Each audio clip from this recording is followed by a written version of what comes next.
Hi guys! Welcome back to the channel.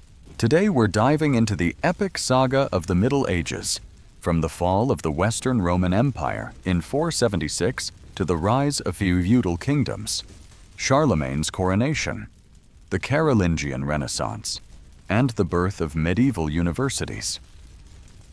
We'll explore Viking raids, the Crusades, the Investiture Controversy, and the defining moments that shaped Europe's destiny. If you love history and crave fascinating tales, hit that subscribe button, give this video a thumbs up, and let us know in the comments. Which medieval milestone surprised you the most? Let's embark on this medieval adventure. Now, imagine you're standing in the heart of the Eternal City. The marble columns of the Forum rising like silent sentinels against a pink dawn sky. The air is heavy with incense and the distant clang of armor. But something in the streets feels hollow, as if the lifeblood has drained from these ancient stones. You've heard rumors of unrest on the frontiers, barbarian warbands pressing the Rhine and Danube, generals selling offices to fill their coffers, and emperors vanishing in palace intrigue. Yet nothing prepares you for the day a humble soldier named Odoacer strides into the imperial palace and forces the young Romulus Augustulus to lay down his diadem. You watch as the boy emperor, barely a teenager, removes the purple robe that once signified Rome's unending power. In that gesture, you sense the end of an era that stretched back a millennium from the earliest republic to Augustus's golden age, from the conquests of Trajan to the faith of Constantine. You feel the weight of history shifting beneath your feet, the Western Empire's centuries-long struggle to maintain its borders, its economy sapped by endless civil war, its cities hollowed by plague and taxation. As you wander through the empty Senate chambers, you recall the lessons of your tutors, how Rome's greatness was built on law, roads, and legions. But now, the walls are crumbling, graffiti scrawled in Gothic runes telling of new masters to come. You trace your fingers along the carved reliefs depicting Jupiter's victory, and you wonder if the gods themselves have turned away. In the marketplaces, traders haggle over grain shipments that never arrive, and you glimpse the fear in mothers' eyes as they clutch sackcloth bags, praying to whoever will listen for just enough sustenance to survive. Beyond the city gates, you journey along the Antonine Wall toward Pannonia. There, veteran soldiers guard fortresses that have seen better days. Their discipline remains, but their banners bear more foreign symbols than Roman eagles. You pass by villages where the local chieftain offers allegiance to the highest bidder, and you realize loyalty has become as scarce as gold. The legions, once a symbol of order, now answer only to paymasters who care more for tax revenue than for Rome's enduring legacy. At dusk, you find yourself in Ravenna, where the imperial court has taken refuge, its halls cloistered behind high mosaicked walls. In the great basilica, you watch bishops debate doctrine, aware that spiritual authority is now filling the vacuum left by political collapse. Christianity, once persecuted, has become a unifying force even as secular power fractures. You ponder how faith can outlast armies, how prayers might weave a fragile thread of continuity through an age of upheaval. One morning, you rise before dawn to the clatter of hooves on cobblestones. A messenger arrives bearing Odoacer's decree. The Senate will be maintained, consuls appointed, and tribute sent to Constantinople, but no more Western emperor will sit upon Rome's throne. You feel a strange mix of relief and dread. Relief that the city will not be sacked in anger. Dread that its destiny now lies in the hands of a barbarian warrior. You realize the old world has passed into the realm of legend, replaced by a patchwork of kingdoms where the lines between conqueror and protector blur. As seasons turn, you travel south to Gaul, where a new king claims descent from Roman patricians, yet rules with sword and shield. In the fields, once plowed by legions, you see peasants bound to the soil by custom and coercion. Their plight seems distant from the imperial court, yet it springs from the same root as Rome's authority recedes. Local lords fill the void, forging a social order that will define medieval life. You stand beneath oaks where assemblies once debated laws, now overshadowed by fortified keeps that crown every hilltop. In the twilight of the empire, you're drawn back to the Forum one last time. The Temple of Saturn lies in ruin, its roof fallen in, statues broken. A group of children chase a goat past the rotting columns, their laughter echoing through empty arches. You pause by the Arch of Titus, once a monument to Roman triumphs over Judea, and you feel both sorrow and awe for an empire that stretched from the Scottish Isles to the sands of Syria, whose story now closes on this humble street. Yet even as you mourn the passing of Rome, you glimpse the seeds of what will follow the mingling of cultures, the forging of new identities, the birth of kingdoms that will claim Rome's legacy in name, if not in form. You sense that the Middle Ages, with its castles and cathedrals, its chivalry and crusades, owes its foundation to this moment when a soldier deposed an emperor and set in motion a future both darker and more wondrous than any in Roman annals. So you turn away from the empty Senate, your heart heavy, but your mind alight with questions. How will Europe reshape itself in the absence of imperial law? What role will the Church play in binding fractured lands to a common faith? Which kingdoms will rise from the ruins, and which will vanish into obscurity? As you walk down the Via Sacra toward sunset, gladiatorial statues silhouetted against blood-red skies, you realize that your journey through history has only just begun, and that the fall you've witnessed is but the first chapter of a new age waiting to be written. You barely have time to mourn Rome's passing before a low rumble reaches your ears, the ground-shaking cadence of countless hooves and wagon wheels rolling westward.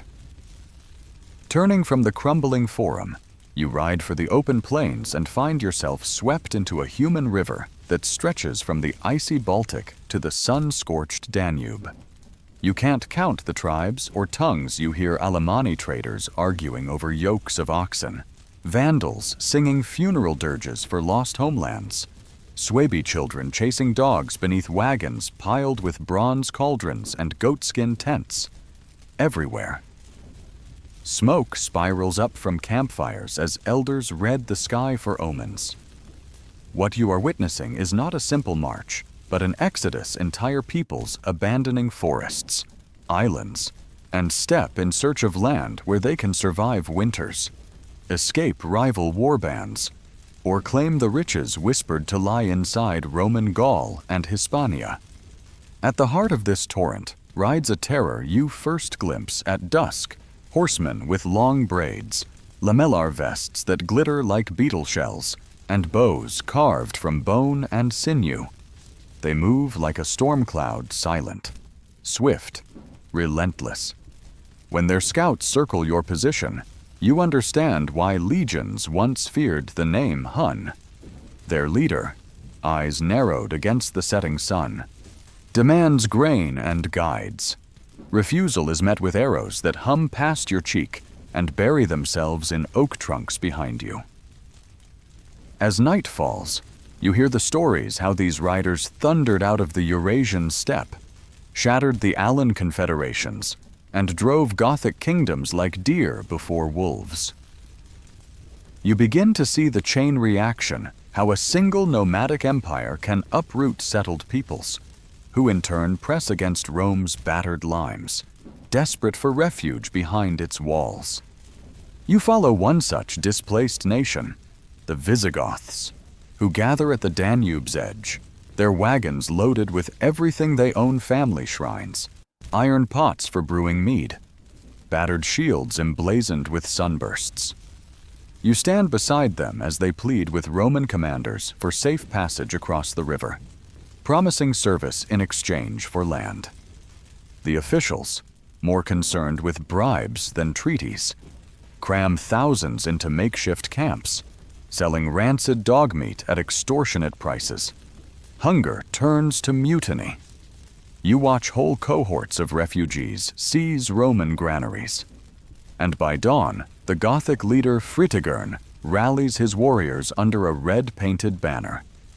When the imperial army finally forms ranks on the plains of Adrianople, you feel the tremor of cavalry charges, see spears splinter against shields, and witness an Emperor Valens vanish amid the smoke of his burning encampment. The defeat sends a shudder through every frontier fort still loyal to Rome. For if one migrant army can destroy a legion, what might 10 accomplish? As seasons change, you trek north to the Rhine, where Roman patrols once marched in shining lorica segmentata. Now you find frontier towns emptied of cohorts, their watchtowers held by Frankish foederati warriors, bound to the empire by oath, yet driven by ambitions of their own. You share stew beneath a leather awning with a Frankish chieftain whose wrist bears a ring gifted by a Roman general gold payment for guarding a stretch of border the empire can no longer defend. He tells you he serves Rome because it grants titles and silver. But in his eyes, you sense he serves himself first. That realization strikes you like cold rain loyalty. In this age of migrations, is a currency traded at the whim of opportunity. Further west, you join a ragged column of Vandals slogging through snow toward Gaul. Their seer speaks of fertile fields and temperate breezes beyond the Pyrenees, yet every mile bleeds warriors to disease and ambush. You witness their funeral rituals' torches reflected in ice-rimmed rivers, song echoing through groves where they bury clan talismans beneath stones. In moments of quiet, elders recount ancestral myths, how their god Woden favors wanderers who meet adversity with courage. You realize that each migrating tribe carries not just weapons and livestock, but entire cosmologies, ready to plant new seeds of culture wherever they settle. Rome, once a melting pot on its own terms, is now merely one crucible among many. One spring morning, on the banks of the Loire, you encounter a Roman villa repurposed as a Burgundian stronghold. Mosaics of Neptune now lie beneath straw, and marble columns support shields painted with runic knots. Inside, the local count negotiates marriage between his daughter and a Burgundian prince, forging alliances that rewrite maps faster than scribes can redraw them. You observe the ceremony Latin vows melded with Germanic oaths, a Christian priest blessing a bride whose dowry includes both vineyards and armored retainers. The scene crystallizes the New Order hybrid polities forged in the crucible of migration, blending Roman law, tribal custom, and ecclesiastical authority into something neither ancient nor fully medieval yet. Southward, in the Italian peninsula, you traverse roads cracked by frost and neglect. Villages here speak in whispers about Ostrogothic cavalry under Theodoric the Amal, who promises to restore Roman grandeur while honoring Gothic tradition.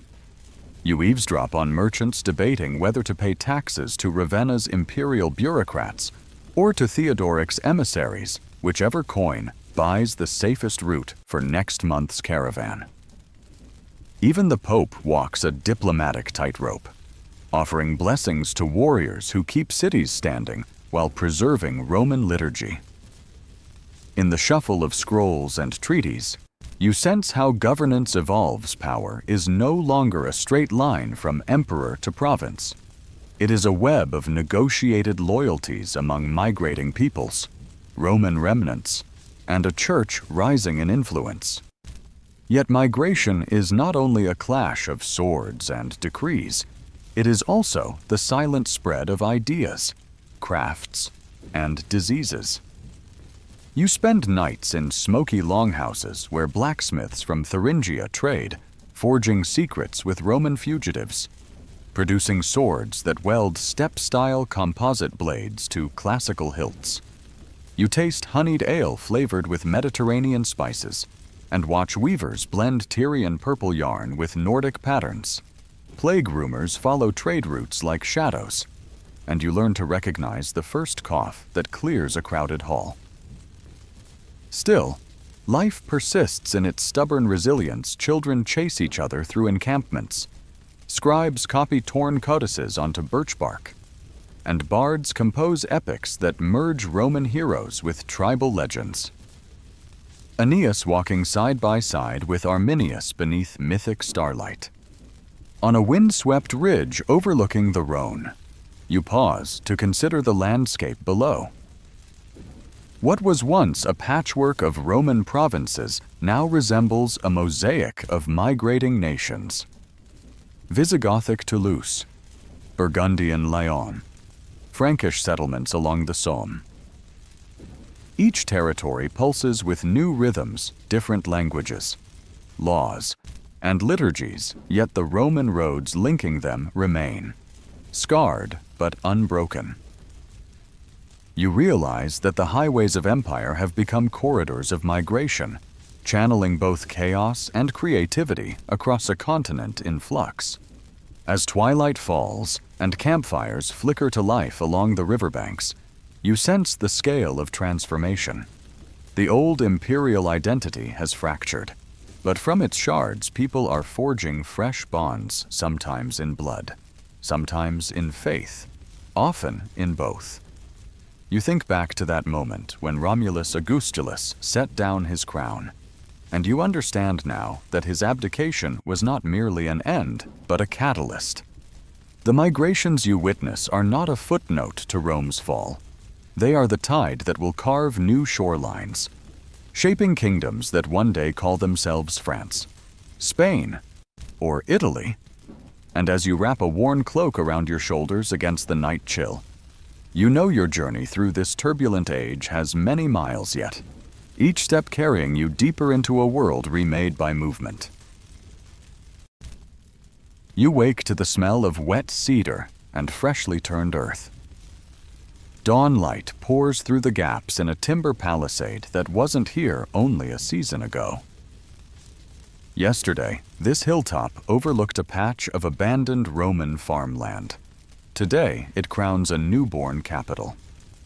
You slip outside your tent and watch carpenters raise a wooden hall for Theuderic, son of Theodoric the Great, who now rules northern Italy from Verona.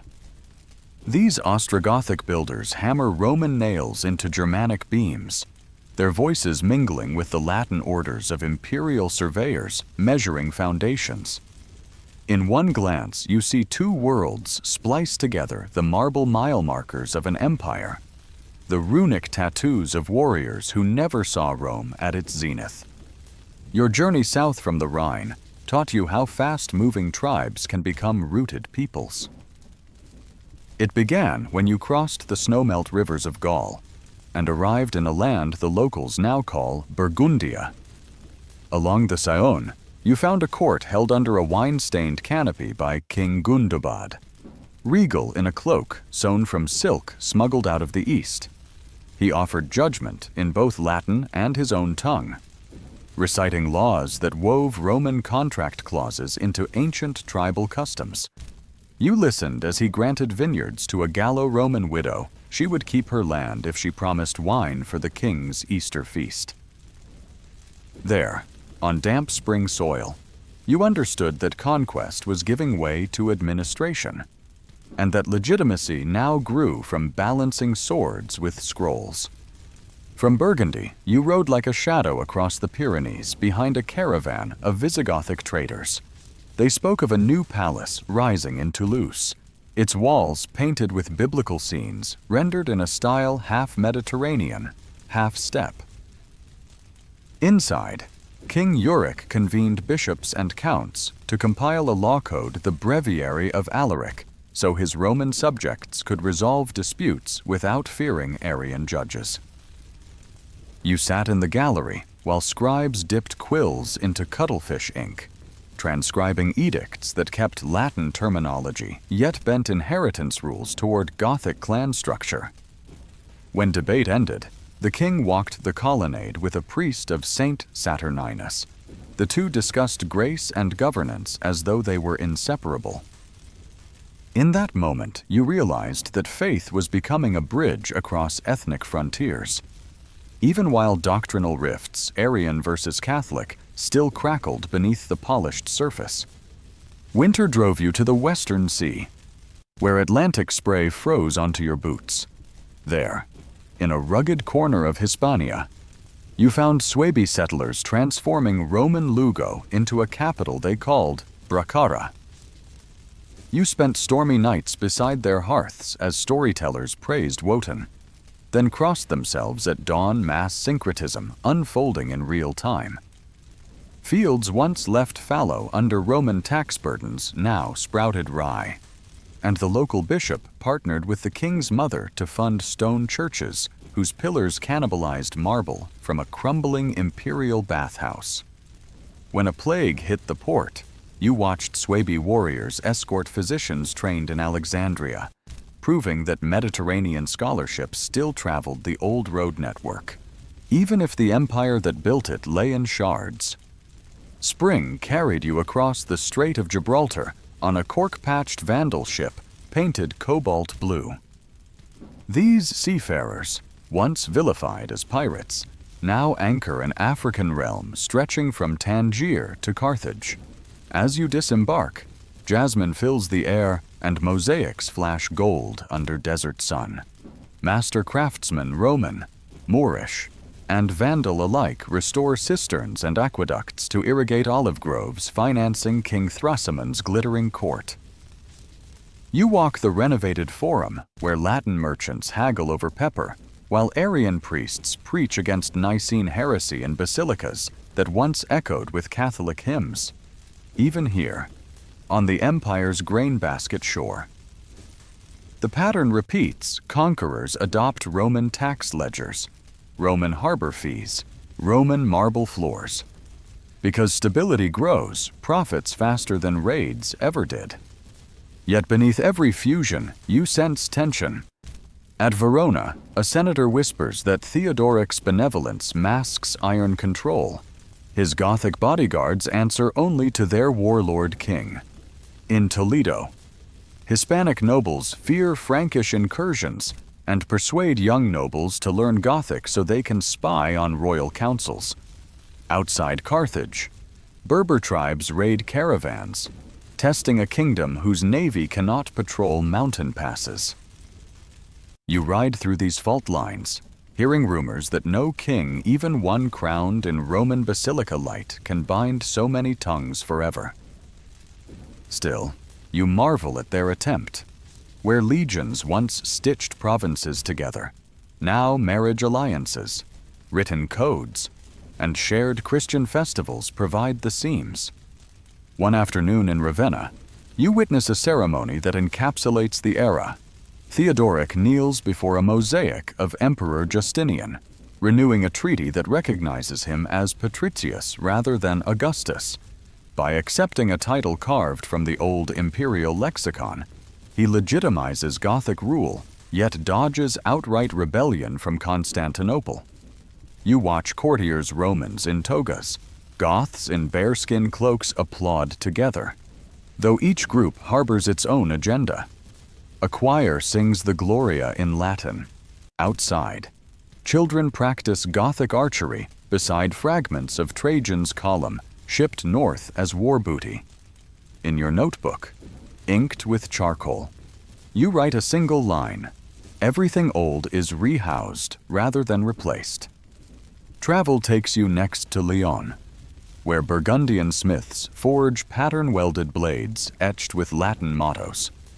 Their royal mint strikes solidi bearing both a cross and an animal-headed battle axe, icons of spiritual and martial power fused on one coin. You spend an evening with a Roman jurist hired to tutor the prince in rhetoric. He confides that the Burgundian court pays him double what the Praetorian prefect once did. The lesson is clear where talent flows. Civilization rebuilds. Across these landscapes, you keep encountering roads sometimes whole, sometimes choked with weeds. Each mile of stone reminds you that Rome's physical skeleton endures, channeling not just armies, but artisans, pilgrims, and plague. Even ruined milestones offer guidance to travelers who never knew the empire firsthand. In border marches north of the Alps, Frankish settlers quarry those stones to fortify wooden motte and bailey castles.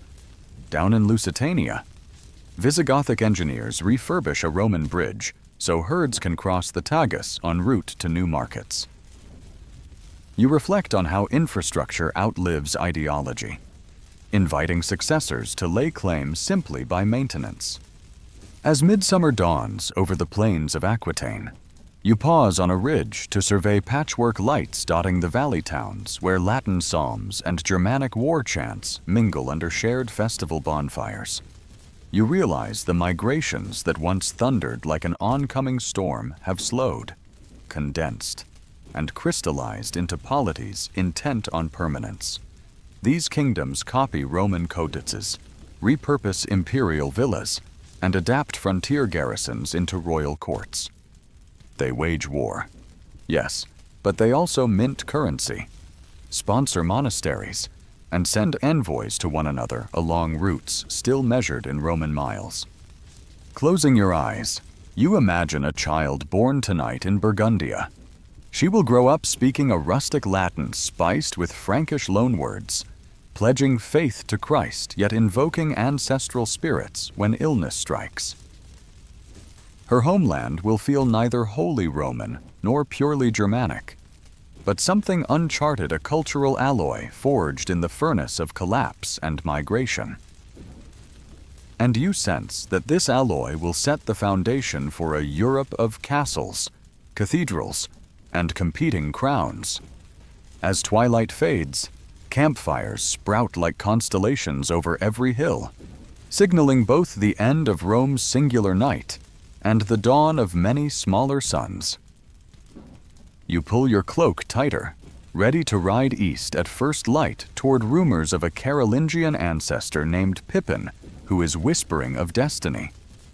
But for now, you linger, certain that you have witnessed the hinge on which antiquity turns toward medieval dawn kingdoms risen from ruins, carrying shards of empire into their own distinct yet familiar worlds. You leave the Burgundian campfires before dawn, hooves muffled in the dew-soaked grass, following rumors of a rising power beyond the misty Ardennes. Each mile carries you deeper into the riverine heartland where the Meuse and the Somme braid through marsh and meadow. By the time you reach Tournai, the very air crackles with expectancy traders' gossip that a warlord named Clovis has strung rival chieftains' shields along the city wall. And priests whisper that the same sword which cleaves skulls may soon carve a path for a new faith. You have heard plenty of baptism stories in your travels, Visigothic kings dabbling in Arian rites, Suebi nobles hedging bets between Roman saints and forest sprites. But something about this Frank feels different. He is young, ruthless, and most important, newly married to a Burgundian princess called Clotilde, a woman who prays to the same god as Rome's bishops. You sense that whatever bargain she strikes with her husband will echo far beyond any marriage bed. When word arrives of the battle at Tolbiac, you ride hard across winter fields, frost biting your cheeks. On the snowy plain, you find Frankish warriors stripping Alemanni corpses of iron rings and wolfskin cloaks. The living recount the miracle how, in the thick of combat. Clovis raised his eyes to a gray sky and swore to the Christian God that if victory were granted, he would abandon the war deities of his fathers. The tide turned, the Alemanni king fell, the survivors bent their knees. You watch blood freeze on Clovis's mail while Bishop Remigius greets him at the field's edge, whispering that kings who wear the cross rule not by terror alone, but by divine sanction. In that murmured council, you glimpse a political calculus sharper than any blade conversion as a claim to Roman legitimacy, a spiritual patent of nobility recognized from Brittany to Constantinople. Months later, on Christmas Day, you crowd into the cathedral at Reims, pressed shoulder to shoulder with nobles and warriors. Torches sputter resinous smoke as Remigius pours oil and holy water over Clovis's brow. The congregation recites Latin responses phonetically. Their guttural accents scrape against the marble vaults. Yet the liturgy holds. You feel the room tilt an invisible pivot where tribal kingship fuses with Catholic orthodoxy. Outside, drums beat pagan rhythms, but inside, the organ's drone drowns them. When the newly christened king steps onto the porch, sunlight catches the droplets on his hair like molten gold. The crowd roars, and you realize you have witnessed the genesis of a kingdom that will one day call itself France. Faith spreads on the back of diplomacy as much as on the wings of angels. You accompany Clovis's envoys south to Aquitaine, where Visigothic lords clutch Arian creeds like shields against Frankish expansion. The envoys carry letters sealed with wax depicting a lily, already a hint of future fleur-de-lis iconography, and each missive extends peace in exchange for Catholic unity. Some counts accept, others balk. Yet city by city, cathedrals shift doctrine, and markets follow suit. You note how merchants prefer ports where everyone shares a creed that sanctifies oaths under one God rather than splintered trinities. Gold always finds the straightest path, and right now that path runs through Rome's ecclesiastical network. From Gaul, you venture east, tracking the missionary wave that follows conversion's political frontier. In the dense Thuringian forests, you meet a Saxon monk named Boniface, born Anglo-Saxon, but aflame with zeal to fell the pagan Donar oak. You watch him swing an axe into the tree's massive trunk, while local villagers wait for lightning that never comes. When the oak crashes, Boniface orders its wood transformed into beams for a chapel. Awe replaces fear. Within months, entire clans present infants for baptism. You see how spectacle, married to scripture, shapes memory more lastingly than any royal edict. The wooden chapel smells of sap and incense, a blend of forest and faith that lingers on your cloak long after you ride away. Northward, across the frothy channel, you walk the moors of Era, where Patrick, long dead, still haunts every stone well and ring fort.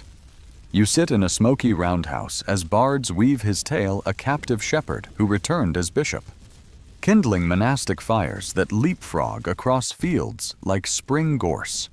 Irish abbots now illuminate calfskin pages with swirling knotwork, turning Latin psalms into jeweled labyrinths of ink and gold. You help grind pigments malachite, cinnabar, lapis lazuli, and grasp that the gospel's voyage is no one-way street. In these Western Isles, Christianity absorbs Celtic artistry and exports it back to the continent as a prestige brand of holiness. Years pass in a blur of saddle leather and candlelight. You copy letters in Lombard script at Monte Cassino, where Benedict drafts rules of communal prayer and labor, forging a template for monasteries that will seed literacy across Europe. You kneel beside nuns in Kent who chant verses composed by a cowherd named Cedmon, proving that scripture in the vernacular can bloom in any tongue. You cross the Alps to meet Columbanus, the wandering Irish abbot who scolds Burgundian kings for concubines and channels penance into politics.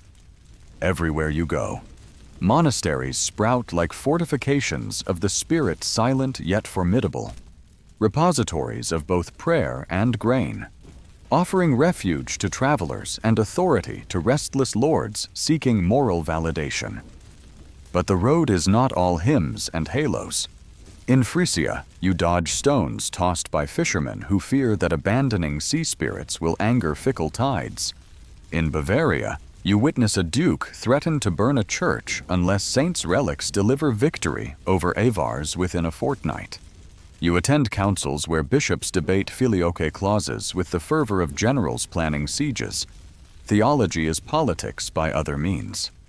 You mark how each kingdom's alignment, Arian or Catholic, Roman or Celtic, dictates alliances as surely as shared rivers or mountain passes.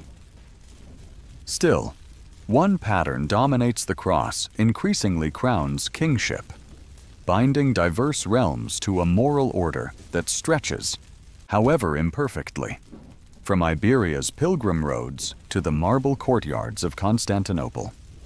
Late one autumn, you return to Paris, no longer a muddled Gallic oppidum, but a budding royal seat girded by stone ramparts. Inside the Basilica of Saint-Denis, you watch Clovis's grandsons lay ornate reliquaries before the altar, each casket studded with garnets pried from warrior belts. They pledge to defend the faith their grandfather embraced in a fox fur cloak beside a frozen river.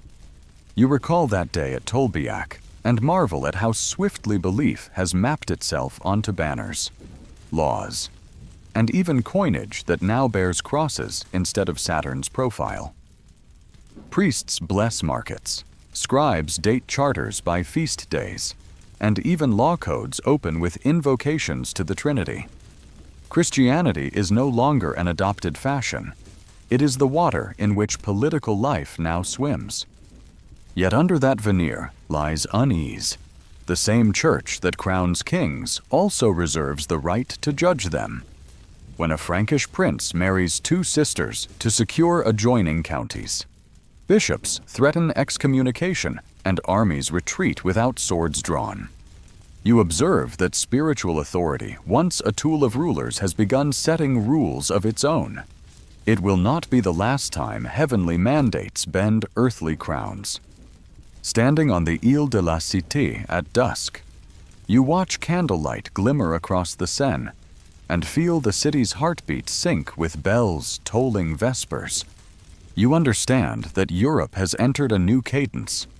The rumble of migrations has quieted into the resonant chant of monasteries, the clash of tribal gods replaced by the ringing of church bells.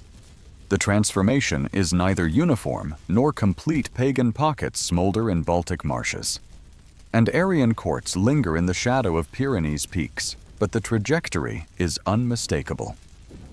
A shared faith, transmitted by sword, sermon, and song, now supplies a common grammar for law, art, and diplomacy. You pull your cloak tighter against the chill, listening as night choirs lift their voices into a sky where constellations carry both Roman and Christian names. Somewhere beyond the dark horizon, fields await plowshares forged from melted spearheads, and scholars hunch over manuscripts that will travel to distant libraries under torchlight. You sense that this fusion of altar and throne has set the stage for an era when popes will challenge emperors and monks will preserve empires of ink. Your journey will lead you next to the court of a warlord scholar who dreams of reviving Rome through learning, and as you mount your horse at dawn, you feel ready to witness how belief can kindle not only souls, but entire renaissances. You set out from Paris just as dawn spills amber across the Seine, eager to see how the kingdom that Clovis baptized is faring under his heirs. At first, the road south feels reassuringly Roman moss-cushioned milestones, arches patched with fresh mortar. But after a day's ride, you sense a subtle unraveling. Tax collectors argue over boundaries no surveyor has marked in a generation, and toll-keepers stamp lead seals bearing 4 different royal insignia, those of Childebert, Clodomir, Clothar, and Theuderic, because Clovis's empire has been carved like a roast into quarters for rival sons. You taste the confusion in every marketplace merchants demand payment in solidi struck at Soissons, Paris, or Orléans, unsure which mint will still matter by midsummer. You arrive in Orléans during Lent and discover Queen Clotilde keeping vigil amid incense, pleading that her feuding grandsons honor their father's faith. Yet before the paschal candles burn low, armored couriers gallop in with news of fresh blood on the fields of Vouillé. You race to the Loire Valley and witness brothers clashing beneath identical banners, Frank against Frank, their battle cries invoking the same Christ who was meant to bind them. The carnage leaves orchards trampled, vineyards torched, and a generation of nobles lying beneath winter frost. You realize Christianity can christen swords as easily as souls, and that dynastic pride now eclipses the unifying zeal that once toppled pagan altars. Years roll by in a blur of accession feasts and funeral pyres. You follow the power needle as it swings between Austrasia in the east and Neustria in the west, each court bribing bishops and marshalling counts to outmaneuver the other. In Metz, you stand beside scribes copying the Lex Salica into newer, leaner volumes, stripping away Roman precedents that no longer serve warlord justice. By the time you reach Rouen, those same volumes are being amended yet again, this time flavored with local customs of the Seine Valley, proof that authority is dissolving into provincial autarky. The kings, once fearsome stallion riders, with hair to their shoulders, have begun delegating everything to their majordomes. The mayors of the palace who sign edicts while monarchs hunt or drink themselves into legend. One summer, you find yourself at the royal villa of Chelles, where a monarch barely 18 reclines on a silver couch, letting courtiers braid his hair into the sacred Merovingian braid while the mayor, Vornachar, disperses wheat rations and hires new mercenaries. The courtiers call their sovereign a roi fainéant, a do-nothing king, though not to his face. You watch him stamp wax seals with a lion he no longer controls and feel the throne's weight shifting beneath him toward men who wield ledgers instead of scepters. In back corridors, monks whisper that the true crown now rides on the shoulders of Arnulf of Metz and Pippin of Landen household stewards, whose piety cloaks hard strategic sense. You scribble their names in your journal, suspecting posterity will remember them better than the languid boy in purple who technically rules. Still, decadence coexists with astonishing vitality. You cross the Vosges to Luxeuil Abbey, where Irish missionary Columbanus has forged a monastic powerhouse from timber and prayer. Scriptoria glow like hearths in the night, illuminating parchment where monks blend Celtic spirals with Roman half-uncials, inventing the letter forms that will someday punctuate English Bibles. Royal patronage fills the granaries they may be lax in governing, but Merovingians lavish gold on saints' relics to hedge their bets with heaven. You kneel during vigils that last until your knees burn, and you feel knowledge surge through those cloisters even as royal courts decay.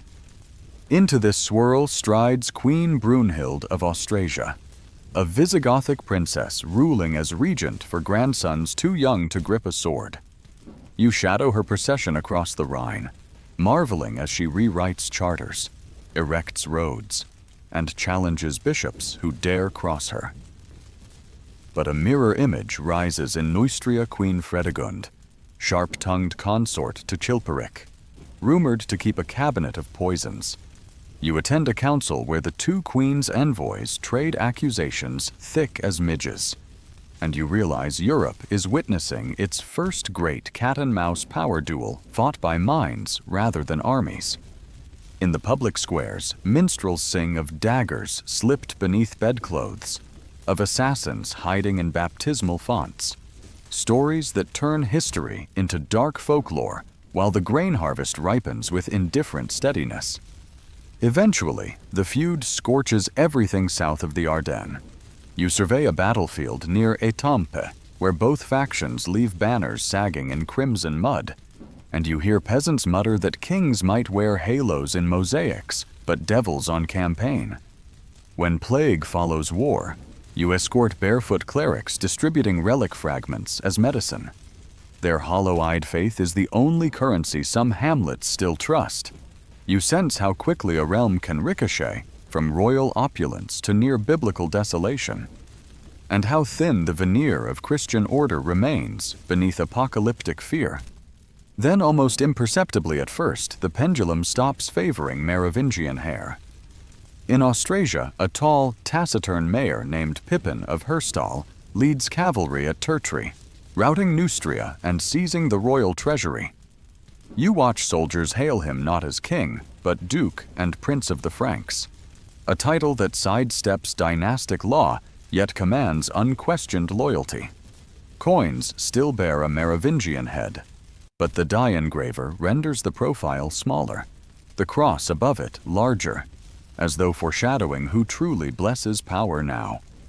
In villa after villa, bishops toast Pippin's health, abbots seek his patronage.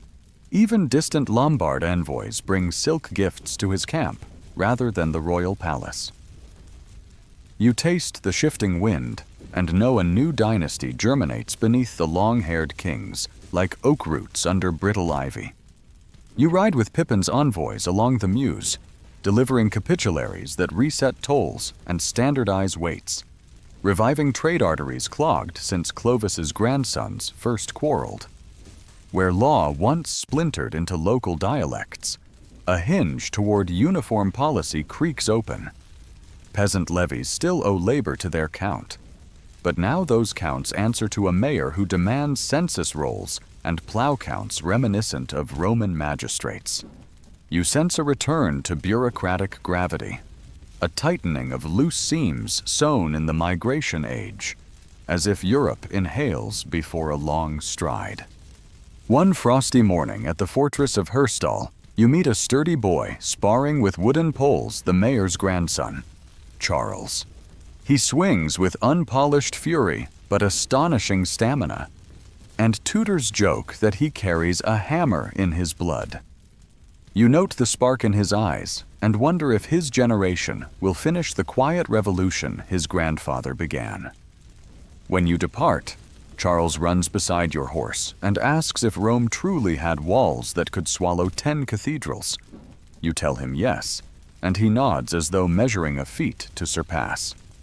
On your journey back toward Paris, you pause at a hill shrine where villagers light candles beneath a chipped statue of Christ and a weather-worn plaque of Wodan, hedging bets even in worship. Yet the candles outnumber the runes now, and the Latin prayers ring louder than the murmured charms. The Frankish world is slowly recalibrating away from blood-soaked succession feuds toward a hierarchic order where piety dovetails with effective administration, and where a mayor's lineage can overshadow a king's anointed scalp. You feel the continent tilting again less violently than during the migrations, less dazzlingly than on Clovis's baptism day, but just as decisively. Power is consolidating, roads are resurfacing, and monasteries are stockpiling both grain and Greek manuscripts, all under the watch of men who have learned to wield faith as deftly as a lance.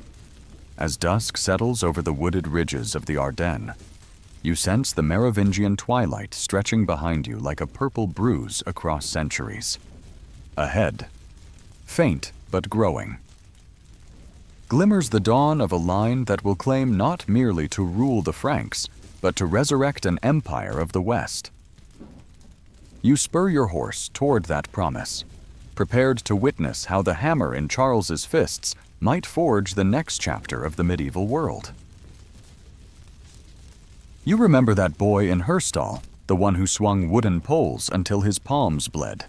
Only now the poles are ash-handled axes, and the boy is Charles, broad-shouldered and battle-scarred.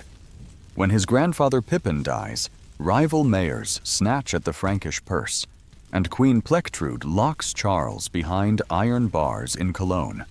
You slip coins to the jailer, watch chains fall, and follow him across moonlit courtyards to a waiting horse. Dawn finds you galloping through the Ardennes, spreading word that a warrior prince lives and calls the Austrasian nobles to arms.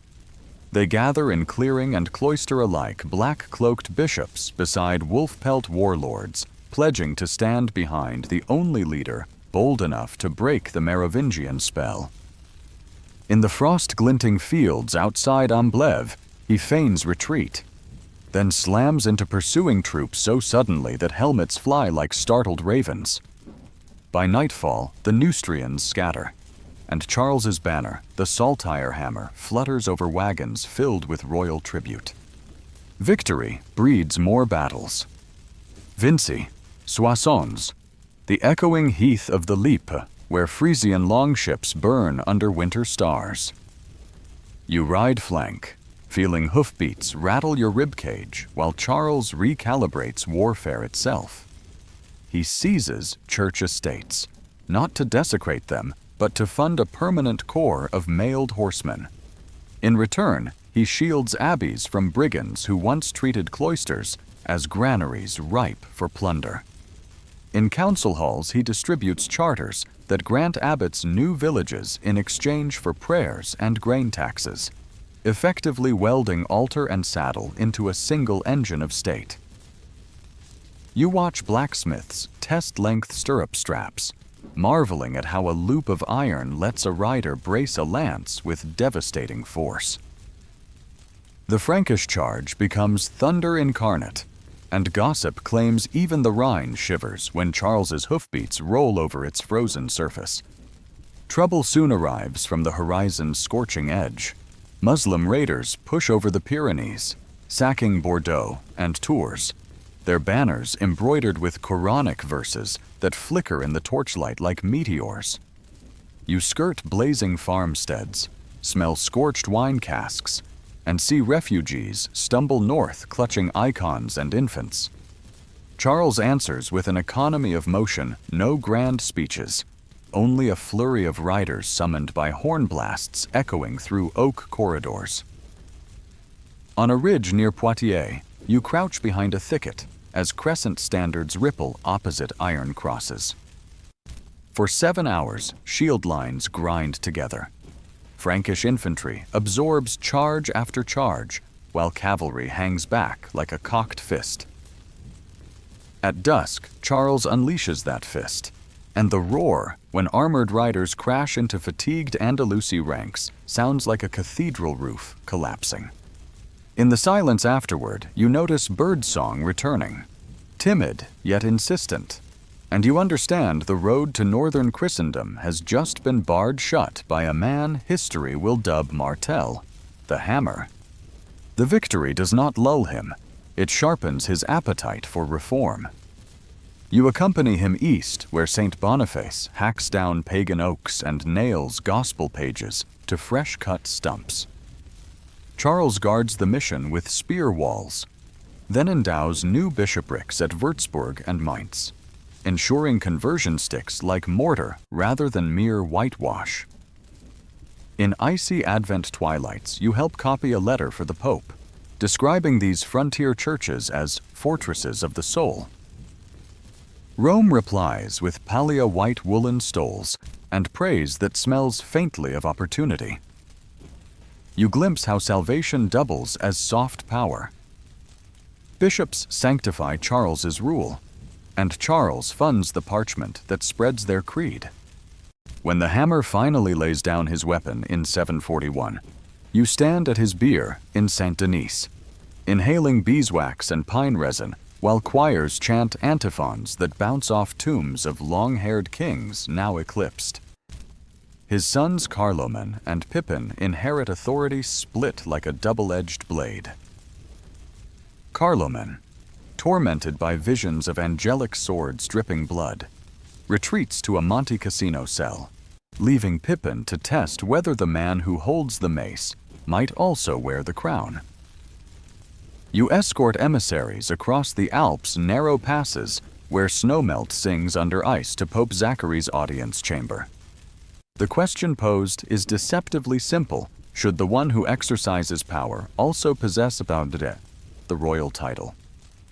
The Pope's answer glides back like a wax-sealed dagger: better to call king the man who actually governs. Thus, in the autumn of 751 at Soissons, you stand amid frankincense and applauding magnates as Bishop Boniface pours holy oil over Pippin's head. The last Merovingian, Childeric III, is tonsured and packed off to a monastery. His legendary hair falls to the floor like a severed covenant. The anointing fuses two legitimacies, military success and divine sanction, and seals a pact between Frankish throne and Roman altar that will echo for centuries. Papal envoys leave with wagon loads of grain and a promise that Frankish arms will defend the See of Peter against Lombard threats. You sense the geometry of Europe redrawn in real-time spiritual longitude intersecting political latitude, marking a new meridian labeled Carolingian. Riding back through misty beech forests, you notice monasteries bustling with scribes who tidy Latin grammar and standardize liturgical chant. Royal inspectors, missi dominici in embryo, tally harvests to ensure cavalry horses stay fed through winter. Peasants still bless fields in both Christ's name and clandestine nods to rain spirits. But the tilt toward ordered governance is undeniable. Villages damaged by Merovingian feuds now rebuild timber halls under edicts that stipulate bridge repairs and outlaw private vengeance. Along every Roman road resurfaced with crushed limestone, you feel the wheel of history gain traction. As you camp beside the Meuse one crisp night, flames reflecting off your ink-stained journal, you recall the boy who dreamed beside your saddle and marvel at the dynasty he now inaugurates. Somewhere beyond the dark tree line, his own son, a lanky youth named Charles, practices letters and sword drills, oblivious to the enormity of the future waiting in his shadow. You close your eyes to the lullaby of river water against stone, sensing that the hammer blow which broke old barriers has also forged a foundation sturdy enough to bear an empire. The first sparks of a Renaissance flicker in the scriptoria, while papal letters glow like embers in royal archives.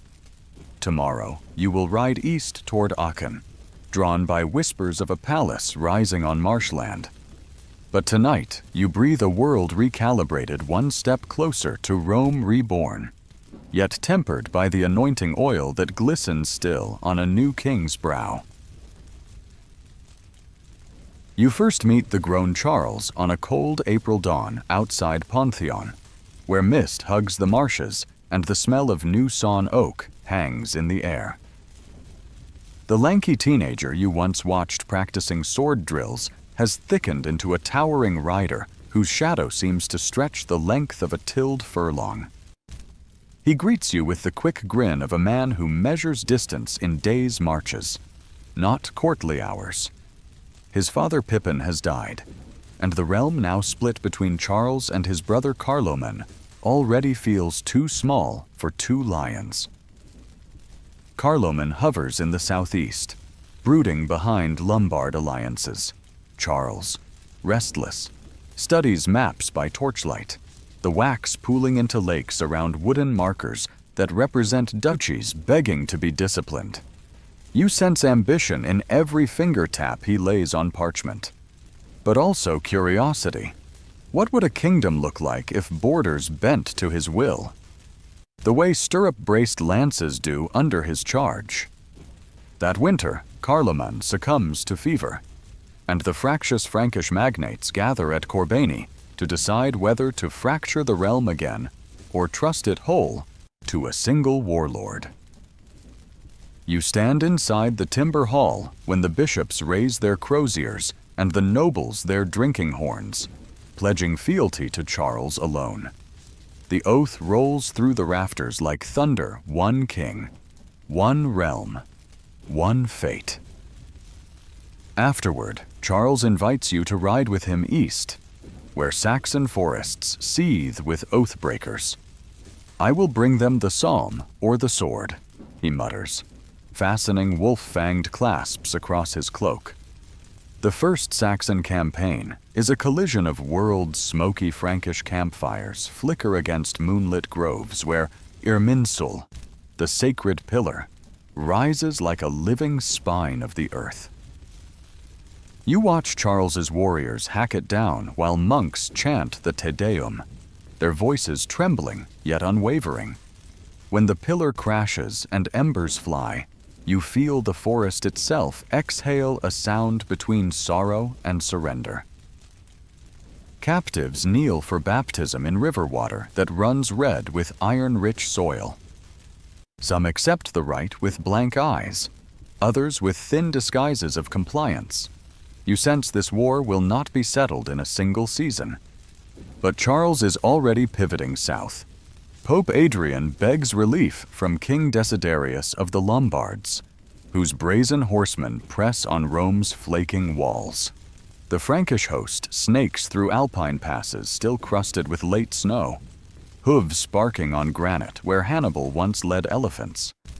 At the gates of Pavia, you perch on a siege tower beside engineers fitting Greek fire nozzles recycled from Byzantine manuals. Inside the city, Desiderius starves beneath frescoes peeling like dead bark. When the walls finally groan open, Charles does not raise the capital. Instead, he strides straight to the cathedral, places a gold crown on his own head, and accepts Lombard nobles as vassals in exchange for their estates. You realize the hammer's son wields hammer and quill in equal measure conquest, then paperwork, then prayer. Victories stack like paving stones, the submission of Bavaria after the rousing speech on the banks of the Lech, the thrust beyond the Pyrenees to carve the Spanish March as a buffer against Cordoba's emir, the relentless Saxon spirals, where rebellions flare and die beneath waves of construction fortresses, bishoprics, royal mints. You ride at his side across landscapes repeatedly branded by his itinerant court. In each newly subdued valley, the pattern repeats: a wooden palace rises. A Mrs. Dominicus arrives with parchment charters, and cloister bells mark time until the land itself begins to hum in the Frankish key. Between campaigns, Charles summers at Aachen, a hunting lodge turned nerve center, its hot springs perfuming the air with mineral warmth. You watch masons unload porphyry columns ferried from Ravenate ruins. They will flank a chapel whose octagonal dome Charles sketches himself on wax tablets. Scholars cluster around him beneath canvas awnings. Anglo-Saxon Alcuin reciting Virgil, Lombard Paulus Diaconus compiling history, Visigoth, Theodulf debating Greek metrics. The king corrects copyists' spelling between mouthfuls of roast boar, insisting that every scribe adopt a clear Caroline hand, so God's word cannot be blurred by sloppy quills. You realize he is trying to tame not only frontiers, but also thought, bringing grammar, timekeeping, and liturgy to heal under one disciplined rhythm. Yet the empire's edges bleed. Saxon warlord Widukind slips from baptismal promises, torching churches in midnight raids. In the far northeast, Ivar Kuggans test Bavarian bulwarks. You gallop with field counts who recite capitularies clause by clause, even as they ride proof that Charles's law travels as swiftly as his lances. In Saxony, after the bloody trees of Verdun witness a mass execution that sears your dreams. The king orders 3 new monasteries founded on that very soil, as though to cauterize violence with psalmody. You help unload limestone blocks while monks chant for mercy over ground still warm from battle. Faint though it is, the chant takes root. Over years, you watch Saxon children recite Latin creeds their grandfathers cursed. As decades pass, Charles's beard silvers, yet his stride through palace corridors remains unhurried, deliberate. He eats sparingly, reads between military briefings, and insists his daughters learn both scripture and statecraft, though he keeps them from political marriages so no foreign prince can claim Frankish blood by wedding band. In long winter evenings, he summons you to the library alcove, quizzing you on the latest Spanish glossaries or on whether Irish computists have refined the Easter tables. Sometimes, when the candles gutter low, he rubs his eyes and confesses that empire building is a war against entropy. Roads crumble, counts grow lazy, dialects splinter, and only constant vigilance holds the mosaic together. One Christmas Eve, you accompany him through torchlit cloisters toward midnight mass. Snowflakes whirl like sparks. The whole palace smells of resin and freshly planed cedar. Without warning, he stops beneath an archway, places a calloused hand on your shoulder, and asks whether you believe a single ruler can truly knit Christendom into one fabric. You search for an answer and find only a question of your own: can any mortal loom be wide enough? He smiles, half weary, half resolved. Tomorrow, he says, we ride for Rome. You ride out at dawn, hooves crunching over frost-tipped heather. Ahead lies an audience with Pope Leo. Rumors of rebellion inside the Eternal City. Whispers that the Roman imperial title has grown lonely since Ravenna's exarchs dwindled to parchment ghosts.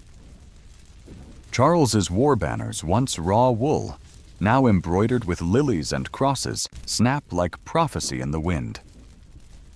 Behind you, the Frankish realm stretches from the Atlantic surf to the Carpathian foothills, from the Frisian dunes to the Lombard plains, a continent-sized bellows inhaling faith and exhaling ordinance.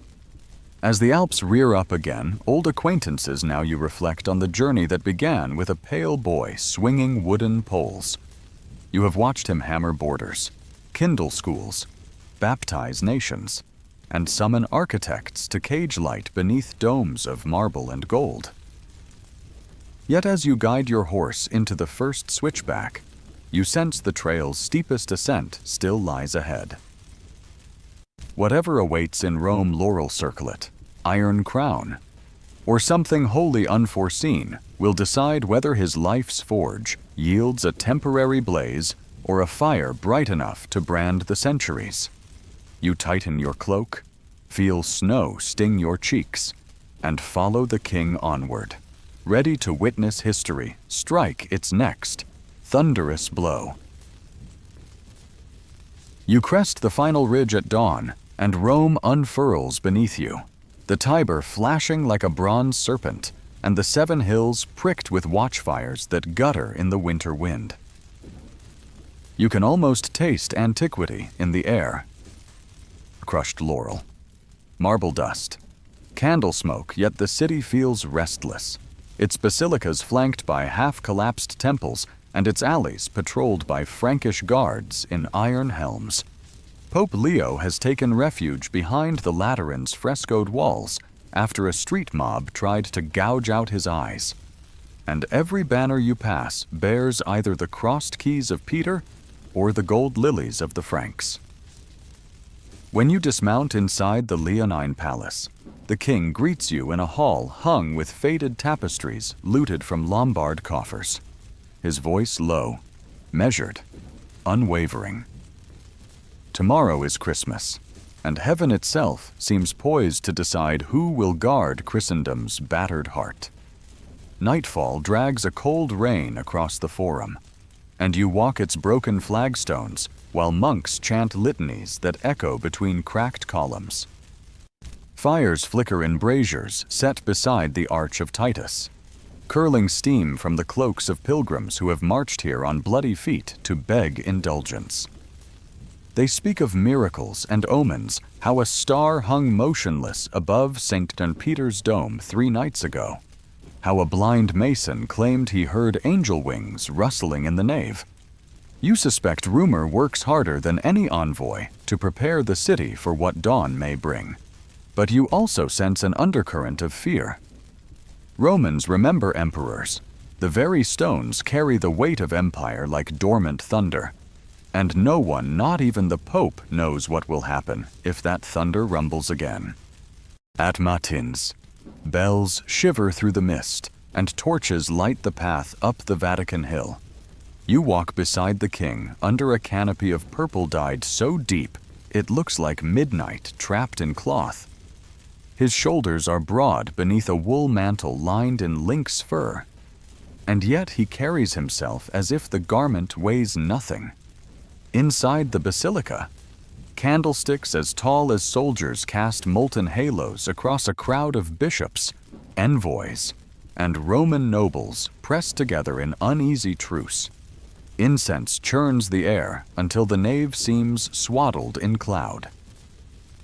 Somewhere above, mosaicked saints stare down with solemn gold eyes as the procession begins. Pope Leo in snow-white vestments, the choir intoning Gloria in excelsis, Frankish paladins thumping spear butts on marble to mark each measured step. Mass unfolds in the cool hush of early morning, words of the gospel sliding over the congregation like water over stone.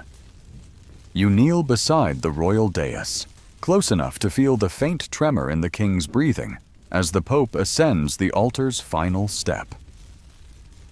The liturgy reaches its climax, and Leo turns, holding aloft a circlet wrought from ancient Roman gold, said to have been melted down from captured Visigoth coins. In that instant, candles flare, trumpets blare, and the pontiff lowers the crown onto Charles's bowed head. Carolus Augustus, Emperor of the Romans, he proclaims, voice ringing clear as a bell in frost. You watch the king's shoulders straighten, as if the weight of a millennium settles into its rightful place. An electric hush ripples through the basilica before erupting into a roar. Bishops shouting Te Deum, Frankish knights banging shields, Roman citizens crying out that the empire lives again.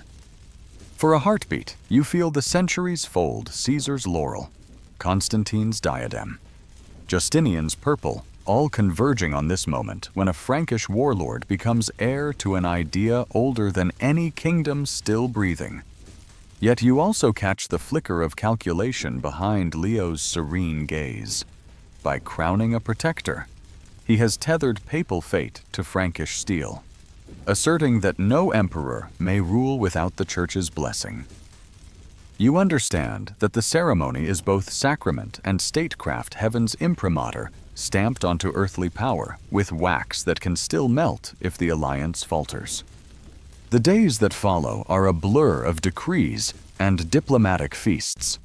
You copy charters in a side chamber while Latin and Frankish scribes hammer out new titles, patrician offices rebranded. Byzantine claims politely shelved, Rome's senatorial relics repurposed as ceremonial posts to soothe civic pride. The king receives envoys from Venice, Benevento, even distant Asturias, each prostrating themselves before the new Augustus. Yet he spends as much time with scholars as with courtiers, debating Augustine's City of God or quizzing Alcuin on Greek declensions. At night, he dictates capitularies that will ripple across the empire, mandates for rebuilding aqueducts, orders to standardize coinage, instructions that every parish school teach boys to read the Psalms. You realize that for him, the crown is less a jewel than a lever, something to pry up an entire civilization. When the Frankish host finally departs Rome in early spring, the road north is lined with pilgrims cheering themselves hoarse. But you notice their eyes linger not on the imperial standard, but on the golden orb gripped in the king's hand. The world made small, held in a single palm. Crossing the Alps again, you feel the weight of new responsibility settle over his retinue. Counts ride with backs straighter. Abbots polish sermons about obeying imperial law. And even hardened captains hush stable boys who speak lightly of campaign loot. There is fresh gravity in the title Caesar. You stop at monasteries where scribes already illuminate scenes of the coronation. Tiny panes of azure and crimson, hammered gold leaf halos, Latin captions in the spare, elegant strokes Charles had commanded. The story is spreading faster than any army. Saxony, however, has not read the script. Widukind's final rebellion flares like a dying torch along the Elbe, and the emperor galvanizes fresh levies with chilling efficiency. One edict offers amnesty for rebels who submit. Another threatens exile or death to any who defile churches.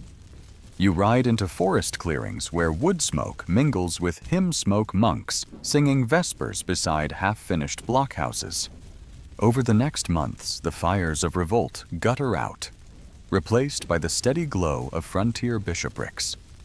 You sense that the imperial title does not temper Charles' iron.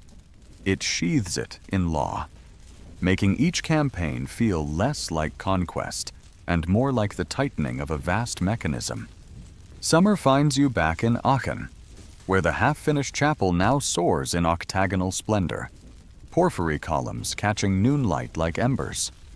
The emperor installs a marble throne salvaged from a Roman palace, its worn armrests polished by hands long turned to dust. From this seat he receives envoys from Baghdad, their saddlebags lined with silks and astrolabes. He trades them Frisians' wool cloaks and promises safe passage for scholars who can decipher Greek medicine. At night, he paces beneath the gallery's lamplit arches, tracing constellations outlined in mosaic tiles, pondering how far the empire's mantle can stretch without tearing. You walk beside him, listening as he dreams aloud a standardized script for every court, a calendar that aligns saints' days with sowing seasons, a network of learning that binds monks in Ireland to judges in Bavaria. In his mind, politics and pedagogy are threads of the same tapestry. Yet horizons darken as autumn approaches. News arrives that Byzantine Empress Irene, ruling alone after blinding her son, may view the new Western emperor as a pretender. Some advisors urge preemptive war, others suggest marriage to unite the thrones. Charles weighs each counsel while flipping a coin between scarred fingers, its stamped cross gleaming in candlelight. You sense that the crown has made diplomacy as lethal as any battlefield, and every decision now resonates from Brittany's wave-lashed cliffs to Baghdad's jasmine-scented courts. One frost-sharp dawn, you stand beside the imperial reflecting pool, steam curling from its surface like ghostly banners. The emperor gazes at his own mirrored image, the warrior, the lawgiver, the Roman Augustus, and turns to you with a half-smile, equal parts triumph and burden. Empire, he says, is a forge without rest. The metal cools the moment the hammer pauses. You recall the boy of Herstal and the hammer of Poitiers, and realize the arc of his life has formed a blade now poised to test the centuries. As cathedral bells toll prime, you feel history tighten around you like the cinch of a war saddle, and you mount up once more, ready to ride the perimeter of a realm that has just reclaimed an ancient, perilous name. You ride north from Rome, behind the newly crowned emperor, frost still clinging to the mane of his destrier, and watch the imperial standard ripple against a sky the color of hammered tin. Coronation has shifted something elemental in the man, the urgency in his gait, the frequency with which he summons scribes, the way his gaze flicks from ruined milestones to abbey towers as though measuring the distance between past grandeur and future promise. By the time the Alps narrow into the rolling pasture of Alemannia, He has turned the march itself into a mobile council.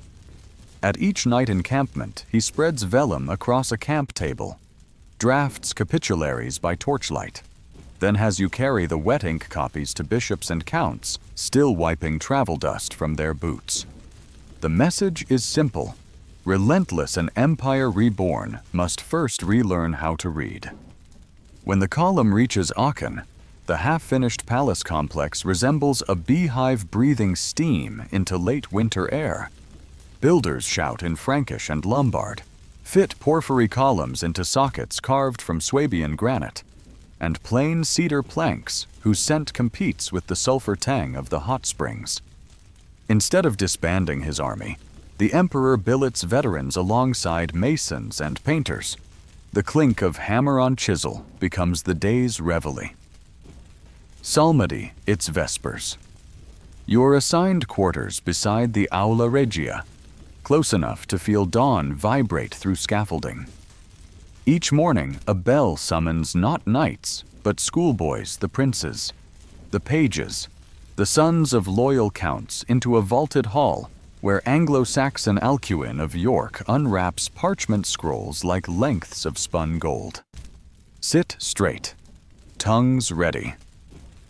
Alcuin tells them, and soon 40 voices chant the Latin alphabet in a cadence as martial as any drill.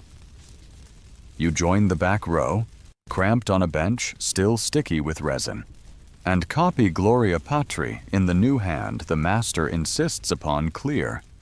Spacious, every letter standing upright like a legionary in parade armor. It feels strange at first, no tangled Merovingian squiggles, no cramped half-uncials, but your wrist soon discovers a steady rhythm, and you realize clarity is its own kind of authority. Alcuin calls the script minuscule, a little way to write big thoughts, and he dreams aloud of the day every parish priest from Brittany to Bavaria can read a gospel without stumbling over abbreviations. Word of this school of palace spreads faster than the Rhine in springtime flood. Delegations of abbots arrive clutching sheaves of cracked codices, Virgil devoured by mice, Augustine blurred by candle soot, scraps of Isidore's Etymologiae rescued from a saddlebag that survived Saxon arrows. The emperor orders them copied, corrected, and bound in fresh oak boards, each volume stamped with an imperial monogram that looks suspiciously like a hammer disguised as a Christogram. You spend long nights in the scriptorium, where Northumbrian monks grind lapis lazuli into ultramarine dust, while Visigoth illuminators lay gold leaf so thin it trembles when you exhale. Candles gutter. But the work continues. To pause would be to let memory leak into darkness again. Outside, a different Renaissance takes shape. Court architects adapt Roman octagons into a chapel whose dome catches the afternoon sun like a celestial shield.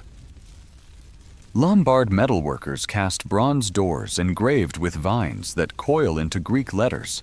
Frankish glassmakers set milky panes that diffuse the light into a perpetual dawn. The emperor walks the nave with hands clasped behind his back, reciting passages of Boethius he memorized as a boy. Testing the acoustics, he wants every syllable, sacred or secular, to carry another reminder that knowledge itself has become a fortress worth garrisoning. You accompany imperial missi on inspection tours that crisscross the realm like shuttle threads. One week you stand in the echoing baths of Trier, while scholars debate whether Galen's humors can explain a cow plague ravaging the Moselle Valley. The next you are ferrying wooden tablets to Fulda, where Abbess Leoba supervises a school for girls who learn psalmody by day and herbal medicine by moonlight. Everywhere you travel, you witness the same pattern: a church restored, a school founded, a set of tablets etched with Latin verbs left in the hands of children whose parents still mutter oaths to forest spirits. The conversion of the mind trails just behind the conversion of the soul, but it marches nonetheless. Not everyone greets this flood of ink with open arms. In Saxony, elders grumble that parchment is soft as lamb's belly, unworthy of binding a warrior's oath. In Lombard cities, clerics steeped in ornate cursive sniff at the emperor's austere minuscule as rustic affectation. Even some Frankish nobles fret that teaching peasants to read will dilute the mystery of authority. The emperor answers with councils at Frankfurt, at Aachen, at Tours where he listens, nods, then issues decrees that mix compromise with iron. Yes, local saints may keep their feast days. No, sermon Latin will not be simplified into the vernacular. Yet. But schools must be attached to every cathedral, and monastic libraries must catalog holdings or forfeit royal protection. The law speaks softly, backed by legions in reserve. One autumn, scholars from Toledo arrive bearing Arabic treatises on algebra and the astrolabe, gifts from a caliphate that recognizes intellect as neutral ground even when swords clash at border marches. The emperor invites them to a colloquy in the palace bathhouse, steam curling around diagrams of star cycles chalked onto marble. You stand in the vapor, translating as best you can, and watch frankincense mingle with cedar and debate. By the time the session ends, Frankish metalworkers are sketching improved quadrant designs, and court poets are experimenting with syllabic meters borrowed from Andalusi verse. Renaissance, you realize, is cross-pollination disguised as conquest. At year's end, a convoy departs for Rome carrying a codex so lavish it takes 4 men to lift. Inside lies a corrected Vulgate, margins illuminated with vines that sprout evangelist symbols and imperial emblems intertwined. You ride escort through sleet that turns roads to gray sludge, aware that within those pages the empire's signature is more indelible than wax or steel. When Pope Leo receives the gift beneath torch-lit colonnades, you glimpse tears in his eyes. He knows the text is both tribute and gentle reminder. Spiritual authority bound in covers branded with the emperor's seal. Back in Aachen, winter cloaks the palace in silence, broken only by the scratch of quills and the distant clang of blacksmiths forging book clasps. The emperor gathers his children around a low brazier, quizzing them on psalm translations, then challenging his eldest daughter to solve a riddle about the 4 rivers of paradise. You watch her answer without hesitation, Latin flowing crisp as spring water, and you sense a generational hinge these heirs will inherit not just kingdoms, but a circuitry of ideas strong enough to outlast shifting borders. One night, as snowflakes swirl past the rose window lattice, the emperor confides that empire is more than mailed horsemen. It is memory disciplined into form. Roads crumble, libraries can be rebuilt. But lose the habit of clear thought, and you forfeit resurrection. He holds a wax tablet inscribed with neat, minuscule his own hand, and asks whether you think future ages will judge the script elegant. You tell him elegance is less than clarity, and clarity he has achieved. He grins, places the tablet on the brazier, and watches the wax soften, but not melt. "Let storms come," he says. "We have copied the light onto pages. Even ashes cannot erase that while breath endures." You step outside into starlit cold, the chapel dome gleaming behind you like a frozen sun. Across the empire, thousands of candles flicker in cloisters, each one a fragile filament in a vast, newly woven net of learning. Standing beneath the constellations, you realize the revival you've witnessed is not a footnote to the emperor's conquests. It is the quiet engine that will drive them into legend. The hammer-forged order, but ink-steady, disciplined. Small will keep it alive long after helmets rust and banners rot. And so you pull your cloak tighter, ready to ride again at dawn. bearing letters whose words might outlast stone. You're still cataloging the last of the new palace library when a hush falls over Aachen. The emperor's heart has stopped. In the candlelit basilica, you kneel beside his marble throne, tracing the runic-thin minuscule that records his triumphs, and you realize you've watched ink outlive the hand that guided it. The bells toll a peal that rattles the scaffolding and stirs half-frozen swans on the palace ponds. Masons drop chisels. Schoolboys freeze mid-recitation. Across the empire, riders will carry wax-sealed tablets announcing the same blunt fact: the hammer's son, the Roman Augustus, is gone. Grief lasts a heartbeat. Uncertainty rushes in behind it. Louis the Emperor's surviving son steps into the throne room wearing a monk's plain wool habit under ceremonial crimson. He requests that the choir chant Miserere instead of a triumphal hymn, and that his father be entombed seated, as though presiding forever over the house of memory he built. You watch Louis's fingers linger on the marble armrests, a silent pledge to preserve, not merely inherit.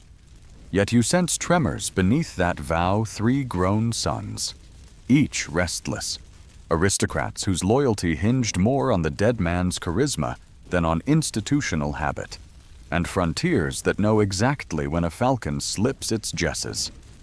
Louis announces a program of penance. He purges the palace of entertainers, orders court ladies home, and invites ascetic advisors to prune excess from Carolingian etiquette. He even asks scholars to proofread his father's legislation for spiritual inconsistencies. At first, you admire the discipline, but soon you notice the courtyard emptying of grizzled captains who preferred the old balance of sword and scroll. In Saxony, once subdued villages mutter that the new emperor governs with sermons rather than war bands. On the Atlantic coast, longships ride autumn swells like bronze-crested sharks, testing river mouths that now lack the iron presence that once deterred them.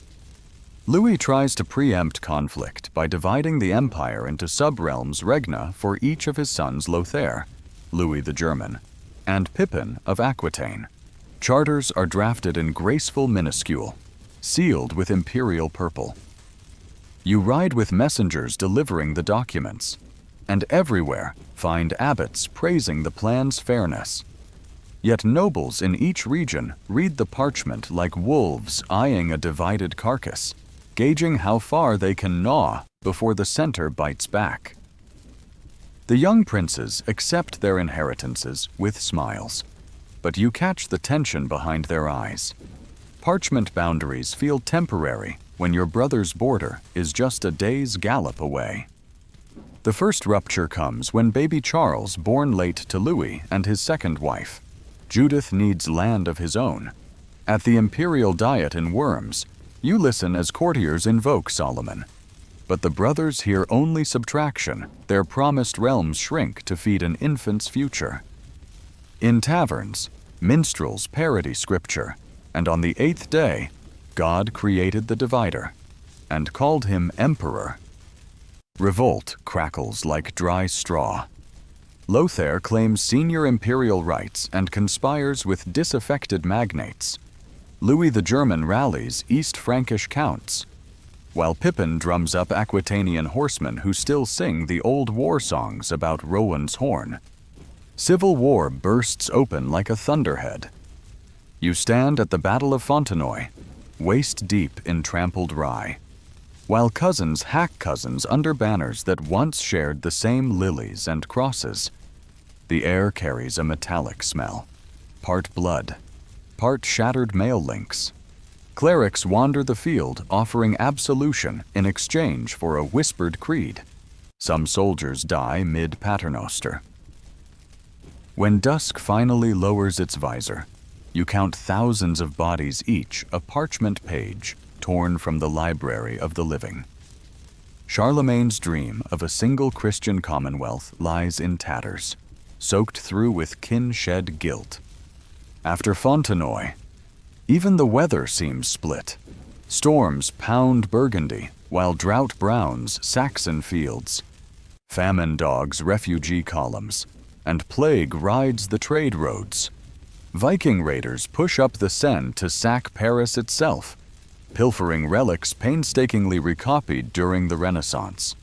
You help load illuminated codices onto donkey carts bound for the fortified abbey of St. Gall, praying that the bright inks will survive salt air and torch smoke. The monks mutter that scribal work feels futile when the Northmen melt roof lead into arrows. Yet they keep copying. Habit endures where armies fail. Exhausted by war, the brothers meet on an island in the Saône, its willows drooping like wary counselors. You watch barges drift idle, while emissaries haggle terms, parchment unrolling across oaken tables slick with morning mist. 3 weeks later, in 843, the Treaty of Verdun is signed. You hold one of the duplicate copies as wax seals cool.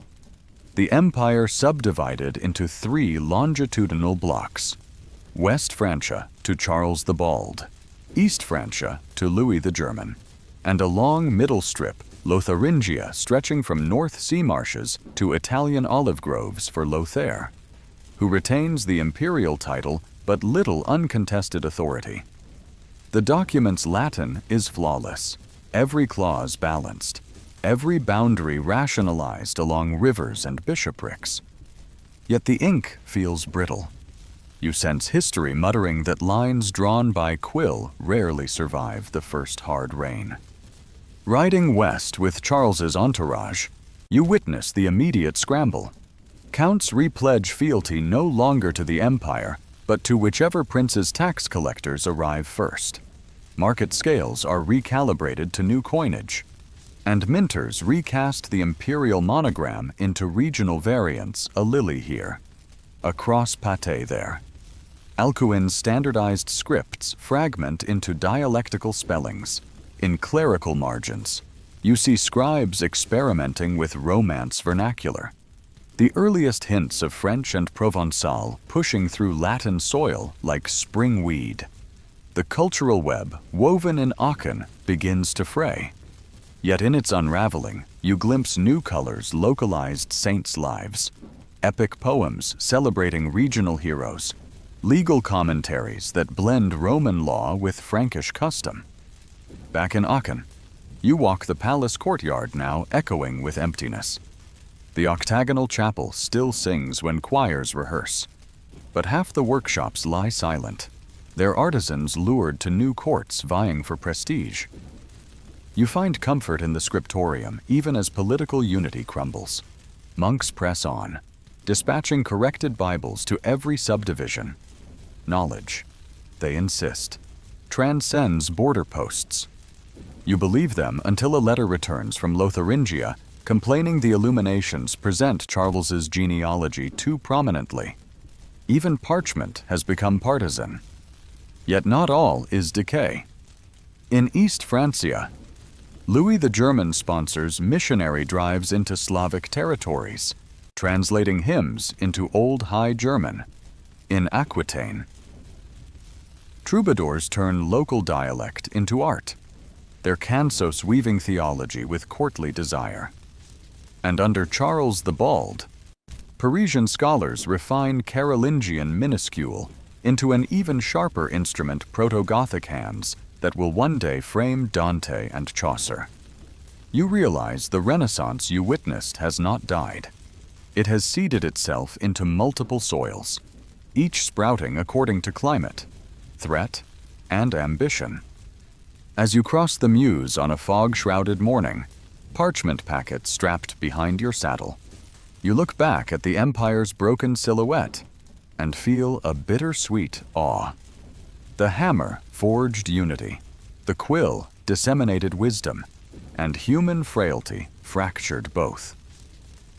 Yet inside every new principality stands a school reciting Latin vowels, a court debating whether scripture sanctions the ruler's latest decree, a bell tower whose bronze echoes the rhythm first set in Aachen's workshops. The idea of a shared Christendom has survived the surgical cut of Verdun, not a seamless body now, but a constellation, each star linked by the invisible lines of liturgy, language, and law. You spur your horse toward the setting sun, bearing a copy of the treaty annotated with the emperor's seals, your own notes crowded in the margins. The road ahead leads through counties that will one day call themselves France, Germany, and Italy. But for now, share a past carved from the same once mighty trunk. You feel wind tugs at your cloak, as though urging you on. History isn't waiting. Somewhere beyond the horizon, Viking prows knife upriver, Magyar scouts probe Carpathian passes, and scholars in distant Baghdad plot celestial spheres with Greek texts copied in a Frankish court. The world is widening even as borders harden. And you scribe, courier, witness ride into that widening dusk, determined to keep copying the light before night fully falls. You ride west into a twilight thick with wood smoke and rumor, following the Seine until its gray ribbon splits around the Ile de la Cité. Paris still smells of wet stone and fish gut markets, yet the wharves pulse with new tension sentries pace the quays, and shipwrights hammer iron studs into scaffolded hulls that bristle like hedgehogs. One burgess tells you flatly that steel spikes on a river barge are cheaper than ransoming monks. Another spits into the tide, muttering that even iron will not stop a dragon-prowed longboat once it has the wind. You help stack barrels of pitch behind a half-finished palisade and feel the timber tremble under your palms. The city has weathered Merovingian squabbles and Carolingian partitions, but everyone here senses that the next test does not speak Latin or any dialect the schools teach. Just before dawn, horn blasts ripple across the water like a flock of startled cranes. Orange flecks stud the horizon, then sharpen into twin rows of shields painted with wolves, ravens, and serpentine knots. The Vikings beach their ships on beds of crushed ice, axes flashing in torchlight. You glimpse a rune-carved figurehead snarling at the cathedral's weather vane as if daring the cross itself. Men pour from the hulls, chainmail rustling like wind in barley, and the air fills with that high, keening war song the monks at Saint-Denis once dreamed about in night terrors. You haul buckets of sand up the ramparts while militia archers notch arrows scraped from every chicken yard in the Ile-de-France. The first volley hisses skyward. The second returns, ringed in fire. Somewhere behind you, church bells stumble into an off-key clamor. In panic, they strike none of the canonical hours, yet everyone recognizes the alarm just the same. The day collapses into a blur of smoke and splintered shields. At dusk, you kneel beside barrels of rainwater, tinged pink with blood. And for a moment, you think you hear Boniface's old psalm chanted over the river's roar. But it is merely a fisherman pleading for his burned nets. By miracle, or perhaps by the stubborn masonry of the ancient Roman walls the city holds. Still, the Vikings do not depart empty-handed. They drag wine casks, chalice silver, and 2 trembling abbots back to their ships, demanding ransom in polished French far too elegant for pirates. As the longboats fade into the gloaming, you realize these raiders have learned that loot is lighter than conquest. They will return, again and again, until every town on this river either fortifies like a fist or bargains like a market stall. The Seine assault proves to be only the first iron nail in a sprawling, cross-continental coffin of calm. No sooner have Parisian masons raised thicker walls than word arrives that Saracen corsairs have overrun Fraxinatum in Provence, turning forested valleys into slave-raiding corridors that reach as far north as the Swiss passes. You ride south and smell orange blossom mingled with smoke. Minarets built from stolen cloister stones rise on hilltops now patrolled by swift Moorish cavalry. Merchants cluster behind you on the Alpine mule tracks, trading silk for security. In exchange, they carry stories of Sicilian towns paying jizya to emirs by day and tithes to Rome by night, of monasteries in the Camargue burying relics beneath salt pans while negotiators haggle with captains who quote the Quran as deftly as the Psalms. As spring thaws the Danube floodplain, fresh thunder echoes in the east. Magyar horse archers swarm through Moravian ruins, their arrows singing like summer locusts. They ride so fast the earth seems to roll backward under their hooves. You join a Bavarian margrave at the Lech River, where bearded veterans debate whether to dig palisades or build hilltop keeps. One old captain spits and says neither will matter unless someone invents chains that can shackle wind. Still, peasants fell entire forests to raise motte and bailey forts, while barons promise protection in exchange for fixed labor on the very fields that famine and fear have already thinned.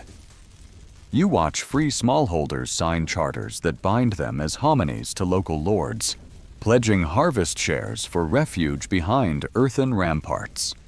A new social alloy, equal parts desperation and fealty, begins to harden in the Danube mud.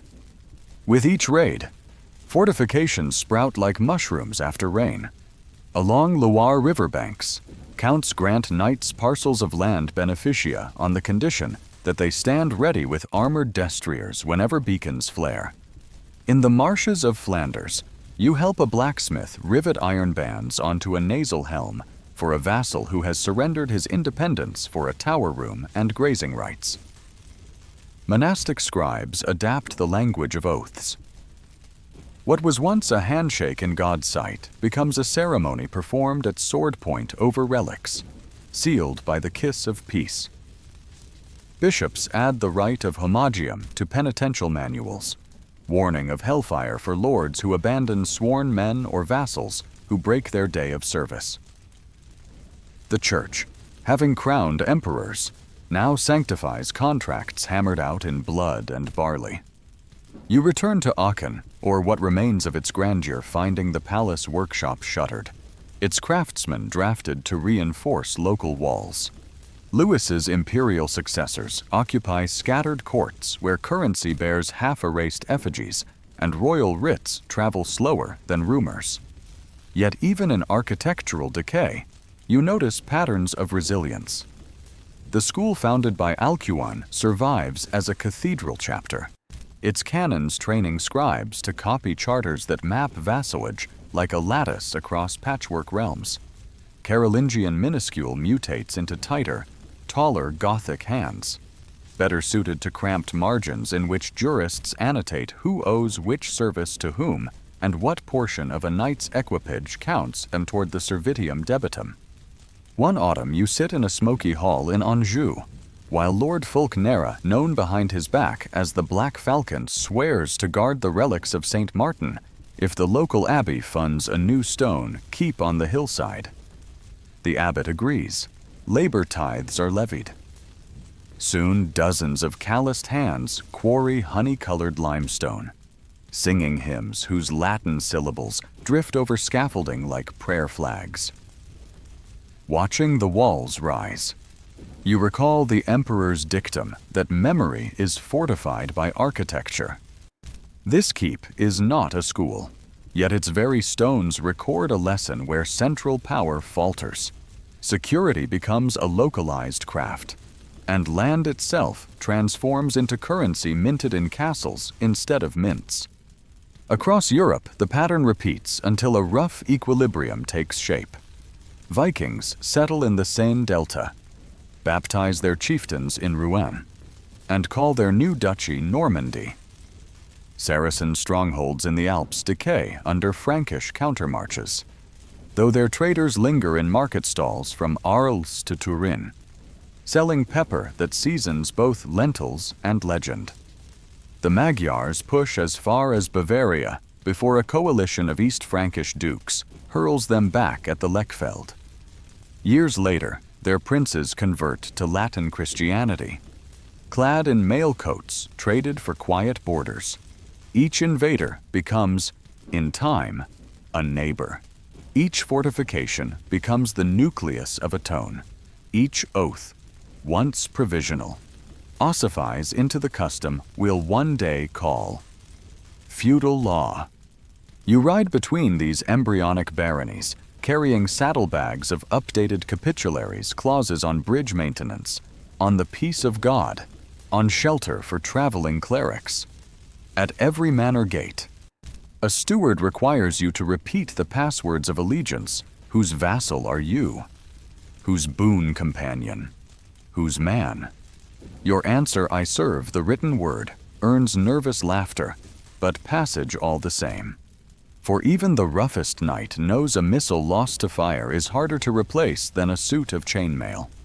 Over hearth dinners, you exchange news a stone tower just finished in Blois, a Viking by-name translated clumsily into Latin deeds, a Magyar chief's son studying psalms at Regensburg. Threads of connection flash like sparks in dry straw, refusing to die. As winter settles, you pause atop a hill near the Rhine and watch torches wink across dark fields, tracing the lines of new estates. You think of the unified empire that once stretched across these lands, then of the parchment that split it, and finally of the fortresses now stitching together a different kind of map, one built less on imperial decree than on reciprocal need. Here, in the glow of watchfires and the crunch of frost under hooves, you recognize a paradox. Invasion shattered the old order, yet the very pressure of those marauders forged bonds of loyalty, chartered rights, and stone-ribbed refuges that will, in time, birth cities and parliaments. You spur your horse along a ridge path loud with winter leaves and feel the wind scrape your cheeks raw. Somewhere ahead, scribes in torch-lit towers draft law codes in half-Gothic script. Vikings teach their sons to read Latin charters, and Magyar nobles haggle dowries denominated in hides and horses instead of plunder. The world is no safer than before, but it is thicker woven with castles, contracts, and shared prayers. And you, still the courier of ink and witness of change, ride on beneath a sky where every star could be either beacon or burning village, determined once more to keep copying the light. A pale dawn finds you crossing the Thuringian plain, hoarfrost silvering the stubble where last summer's wheat once stood. The watchfires that ring each village no longer burn against Vikings or Saracens. Those threats have ebbed, but against something subtler. Rival dukes, shifting alliances, the uncertainty that lingers whenever power diffuses faster than trust. Yet while lesser lords fence one another with parchment and lance, rumors swirl of a new center of gravity rising beyond the heart's peaks. A prince who forges consensus the way his forebears swung swords. You reach Magdeburg just in time to see that rumor given flesh. Otto tall, broad, the iron-jawed son of the late Henry the Fowler, rides through the gate beneath banners stitched with a black eagle grasping thunderbolts. Citizens line crooked lanes, offering rye bread and salt on elmwood platters. Monks swing censers thick with frankincense. Merchants elbow for a glimpse of the man who, at Riad and Merseburg, drove back Slavs that once threatened to unpick this eastern fringe of Christendom. You fall in with the procession and notice something striking. Otto moves not with the swagger of a petty warlord, but with the deliberate calm of someone already measuring his shadow against history. Inside a half-built cathedral, he kneels before a sarcophagus Henry commissioned, but never saw finished. Otto's lips barely move, yet the silence in the nave vibrates prayer doubling as promise. When he rises, He does so with a clarity of purpose that crackles in the air like frost beneath dawn sunlight, the patchwork of East Francia, Bavaria, Swabia, and Saxony will fuse or fracture here and now. The next months blur into a waltz of diplomacy. You copy charters that bind rebellious dukes through marriage pacts and judicious grants of royal domain. You witness Otto shepherd his infant son to the throne of Aachen as co-king, broadcasting continuity through the realm's capillary of oaths. But unification by pen alone will not hold. News arrives that Magyar riders, emboldened by piecemeal tribute from lesser counts, have crossed the Lethe River again. Arrowheads glinting like hornets in the sun. In July 955, you join the imperial host on the grim, flat expanse of the Lechfeld near Augsburg. The heat bakes the sod until it cracks, releasing a stench of trampled grass and anxious horses. Otto rides the line, visor open, quoting the Psalms in a voice loud enough to be carried by the wind.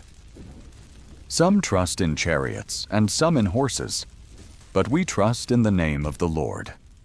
His captains answer with mailed fists thumping shields, their infantry, a patchwork of Swabian spearmen and Saxon axemen, kneel for a blessing that mingles sweat with holy oil.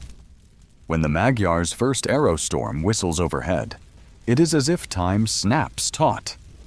Otto holds his knights in reserve until the nomads overcommit, then unleashes a wedge-shaped charge that cleaves their flank like an axe through oak. You ride with the baggage column, quills and ink strapped next to spare bowstrings, witnessing lightning flashes of steel and sudden calms where corpses already stiffen under flies. By dusk, the Magyar formation dissolves, survivors flee east, harried by cavalry pounding drums carved from captured shields. In the smoky twilight, Otto gives thanks beside a makeshift altar, the Lech's muddy water turning crimson beneath the chalice. Word of victory radiates across the realm, solidifying his legitimacy faster than any treaty parchment ever could. Triumph breeds possibility. At Quedlinburg's Easter Court, Otto convenes bishops and abbots alongside dukes scolded for tardy levies. You note how smoothly he toggles between martial ferocity and fatherly chastisement one moment recalling the slaughter at Lechfeld, the next praising scholars who copy Augustine in newly standardized book hands.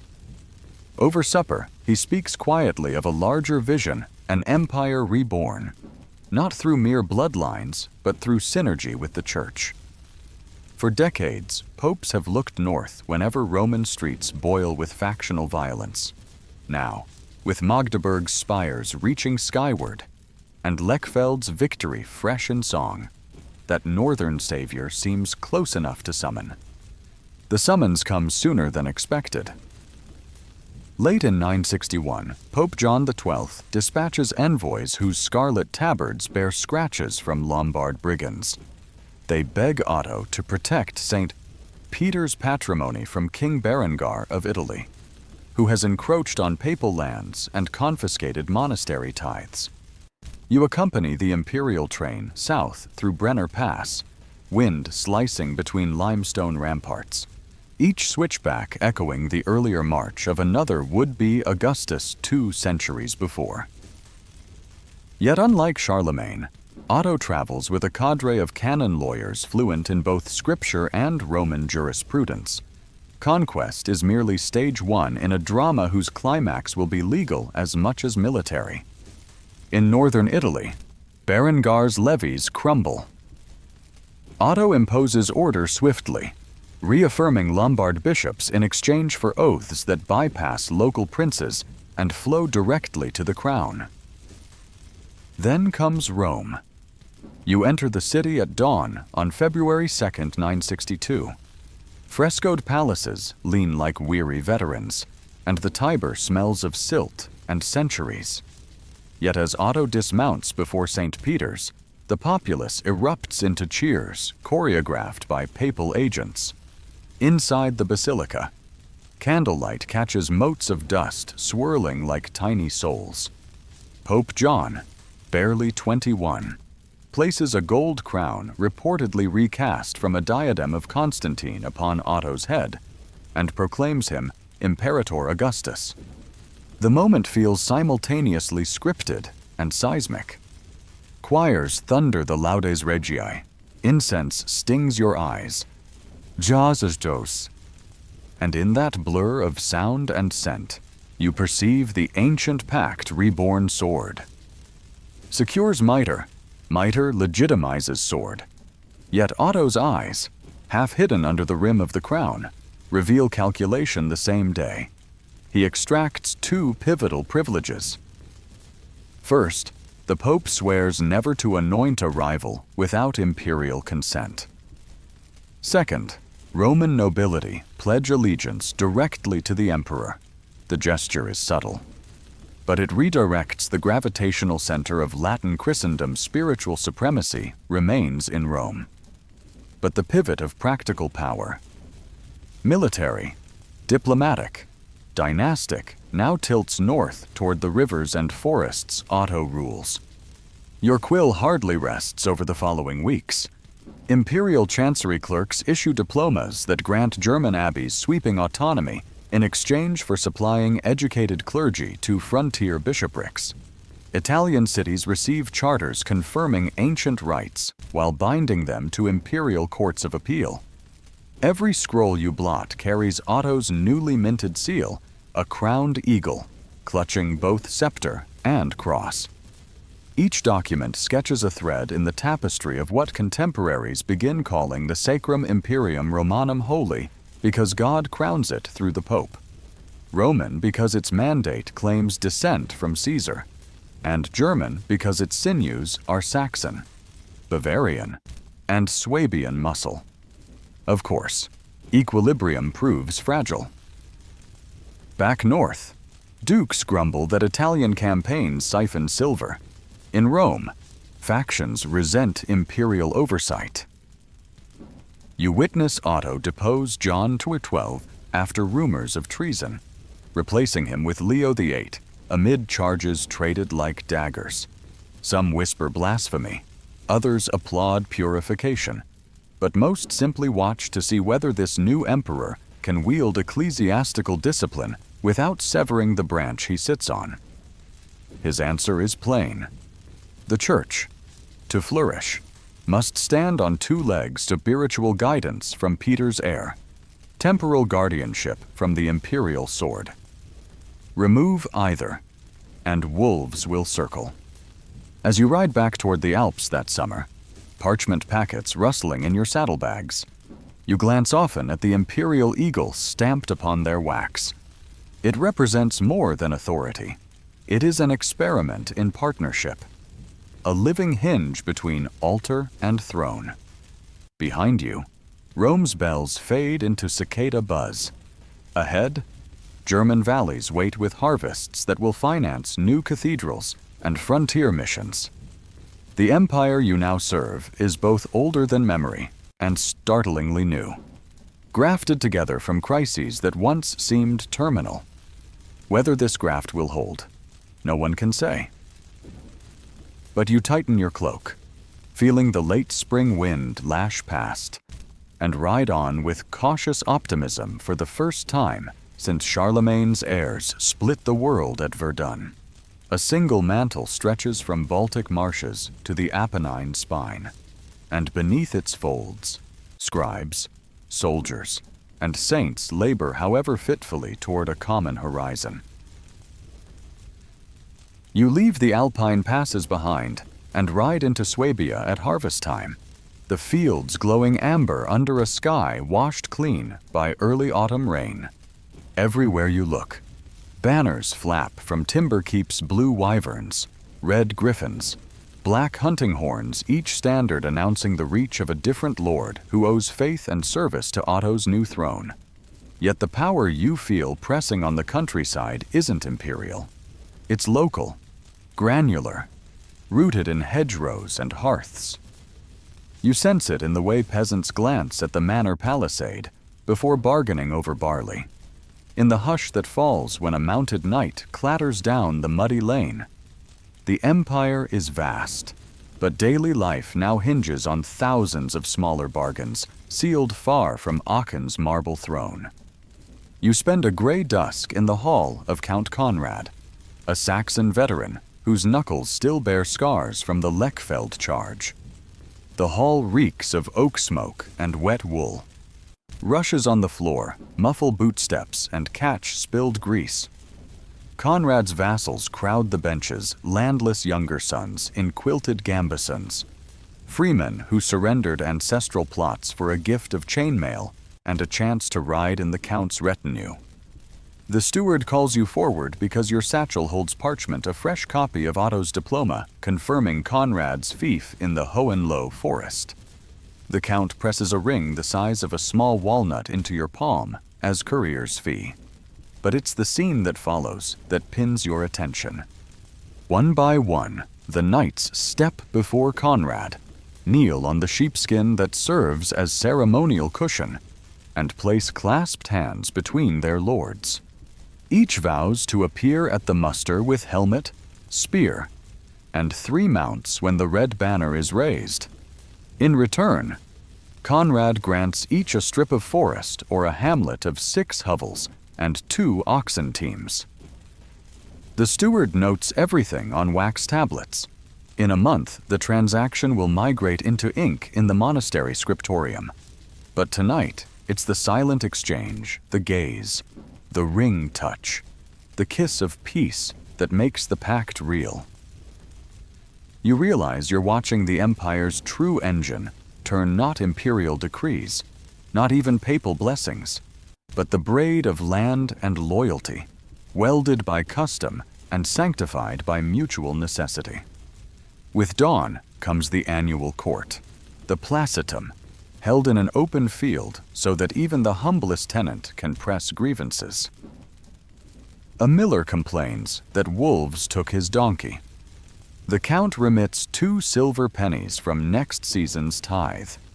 A reeve accuses a serf of missing boon work. The man swears he was sick, and 3 neighbors testify to his fever.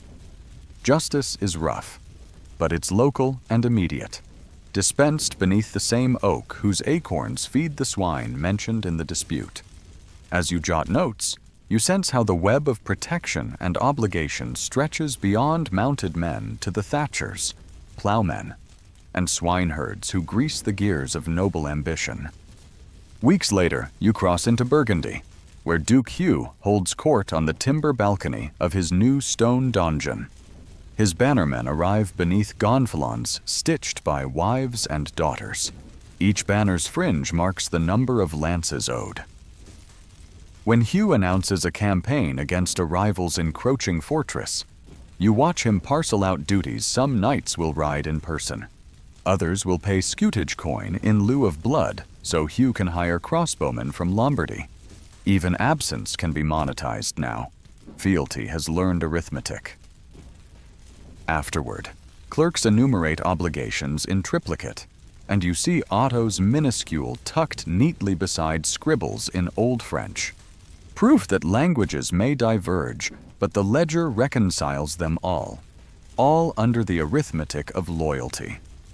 On the road to Aquitaine, you shelter in a manor where Lady Ermengarde manages 3 villages, while her husband serves in the Emperor's Italian Guard. She moves through her great hall like sunlight through stained glass, dispensing seed grain, judging wool weights, collecting the priest's Easter dues. Her reeve tells you the people call her Domina, with the same mix of reverence and wariness they once reserved for abbots. You realize feudalism is elastic enough to fit a widow's authority, provided she guards the ledger and the granary keys with equal fervor. At night, as storms batter the shutters, she asks you to read aloud from the Gospel of Luke. Afterward, she seals a letter to her husband reporting the manor's yield. Faith, literacy, and oat harvests braid together. indisputable as the iron hinges on her chest of account rolls. From Aquitaine, you ride north by the coastal road and see another transformation, castles multiplying like mushrooms after rainfall. Where Charlemagne's Missy once lodged in royal villas, squat keeps now rise wood at first, then stone, each a pivot for the turning gears of obligation. The masons carve arrow slits that double as status symbols, and the very silhouette of a crenellated tower on a distant ridge sparks haggling over market tolls. Inside these walls, artisans hammer iron spurs and tailor quilted surcoats, birthing a new social type, the knight, distinct from both foot soldier and high-born aristocrat, a middle stratum with allegiance purchased by land but validated by martial display. Yet not all contracts ride on horseback. You winter in Champagne, where towns are budding like frost-resistant flowers around monastic cellars and castle gates.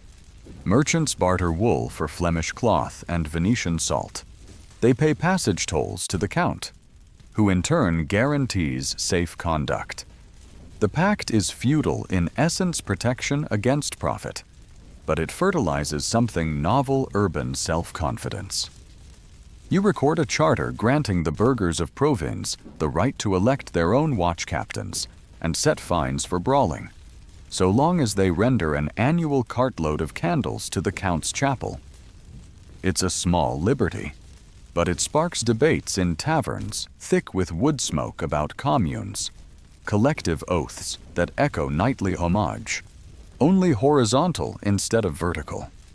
Spring draws you east where the Rhine broadens like a braided sash.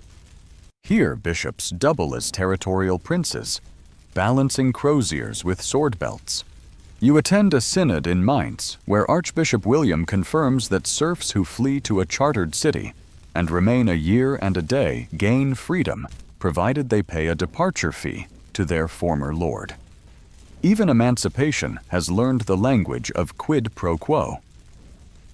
Outside the cathedral, apprentices celebrate by hoisting their guild banners loom. Anvil. Brewers mash fork, each an emblem of new identities sliding between the rungs of the traditional ladder. You sense the feudal web stretching, thinning in places, yet holding, precisely because it can flex. Still, the web's strength rests on ritual. Late that summer, you ride with Duke Burchard to renew his oath at Otto's imperial court in Magdeburg. The ceremony is spare but potent. Burchard, unhelmeted, kneels, places his folded hands in the emperor's, and speaks a formula older than memory. I become your man from this day forward. Otto lifts him, kisses his cheek, then hands over a staff symbolizing the Duke's regnum.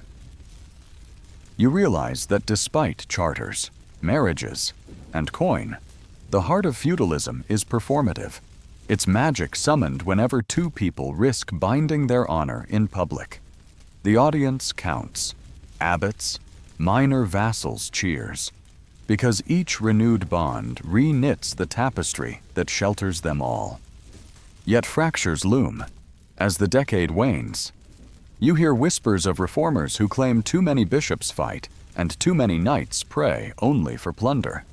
In Cluny, monks chant psalms for secular lords to relinquish church control. At court, younger nobles grumble that great fiefs calcify into dynastic monopolies. Even peasants push back, forming sworn associations, little leagues of plowmen refusing extra labor days. You suspect the system's success carries seeds of revolt. Land is finite, but ambition is perennial. On the last evening of the year, you stand atop a half-finished tower overlooking the Elbe frontier. Snowflakes swirl like ash, settling on parchment where you've drafted a fresh oath for a newly knighted youth. As he reads the words by torchlight, his breath turns to clouds. In his eyes, you see hunger for land, for honor, for stories that place his name alongside Charlemagne's paladins. You hand him the quill. He signs, and the ink freezes before it dries. The moment feels fragile, yet you know it will endure. Copied a dozen times into cartularies and lawsuit records. Invoked long after both of you lie beneath moss-covered stones. You tuck the contract into your satchel and descend the winding stair, boots ringing on frozen steps. Outside, the manor bells toll prime even though dawn is hours away, a precaution against raiders. Yes, but also a pulse in the body politic. Each peal reminds lord, knight, monk, and serf of their places in a hierarchy built from overlapping promises, grain for shelter, steel for pasture, prayers for peace. You pull your cloak tight and mount up, riding into a wind that smells of pine and distant hearth smoke, certain that the road ahead will reveal new cracks in the structure, yet equally certain the chorus of oaths behind you will keep patching them word by sworn word, deed by notarized deed, until the next upheaval redraws the ledger once more. You journey south in early spring, hoofbeats thudding across thaw-softened roads. As murmurs of reform travel faster than any courier, they gather force in taverns, pulpits, cloisters everywhere. Folk whisper that the very prayers stitched into the empire's fabric have begun to fray. By the time you crest the wooded ridge above the Saône, banners embroidered with scallop shells flap from pilgrim staffs, and the name on every tongue is Cluny. You steer toward the abbey just as dawn pours honey gold over its 3 ascending spires. Inside the gate, silence roars louder than any forge. Monks glide through cloisters in orderly processions, their black habits brushing sandstone worn smooth by midnight vigils. They chant the entire Psalter each week, unbroken by feudal obligations, no plowing, no garrison duty, no lord's hunting party to entertain. Here, the rule of Saint Benedict has been reforged into something incandescent: prayer as labor, labor as prayer, all under direct papal protection. You speak with Abbot Odilo, a gaunt man whose eyes blaze brighter than the votive candles flanking the altar. He tells you that sin clings to Europe's nobility like rust to iron, and only a furnace of continual worship can burn it clean. You feel the heat of that conviction in your marrow. When you depart, your saddlebags brim with parchment bulls demanding that bishops disentangle themselves from worldly lordship. Crossing Burgundy's rolling vineyards, you find tension vibrating like a plucked lute string. Lords who once dangled chaplainries as favors now face the prospect of losing golden sheaves of tithe. Bishops who command fortresses weigh salvation against stone walls. In castle halls, armored men roll their eyes at talk of celibate clergy and simony bands, yet they listen, for the Pope in Rome has begun to echo Cluny's fire. His legates stride into synods brandishing decrees that sound more like ultimatums: priests must not marry. Church offices are not for sale. Kings must quit investing bishops with ring and staff. You witness the first sparks in Milan. There, the Pataria, a movement of butchers, weavers, and candle carvers, inflamed by reformist preaching storms the episcopal palace, chanting that the shepherd must be pure or perish.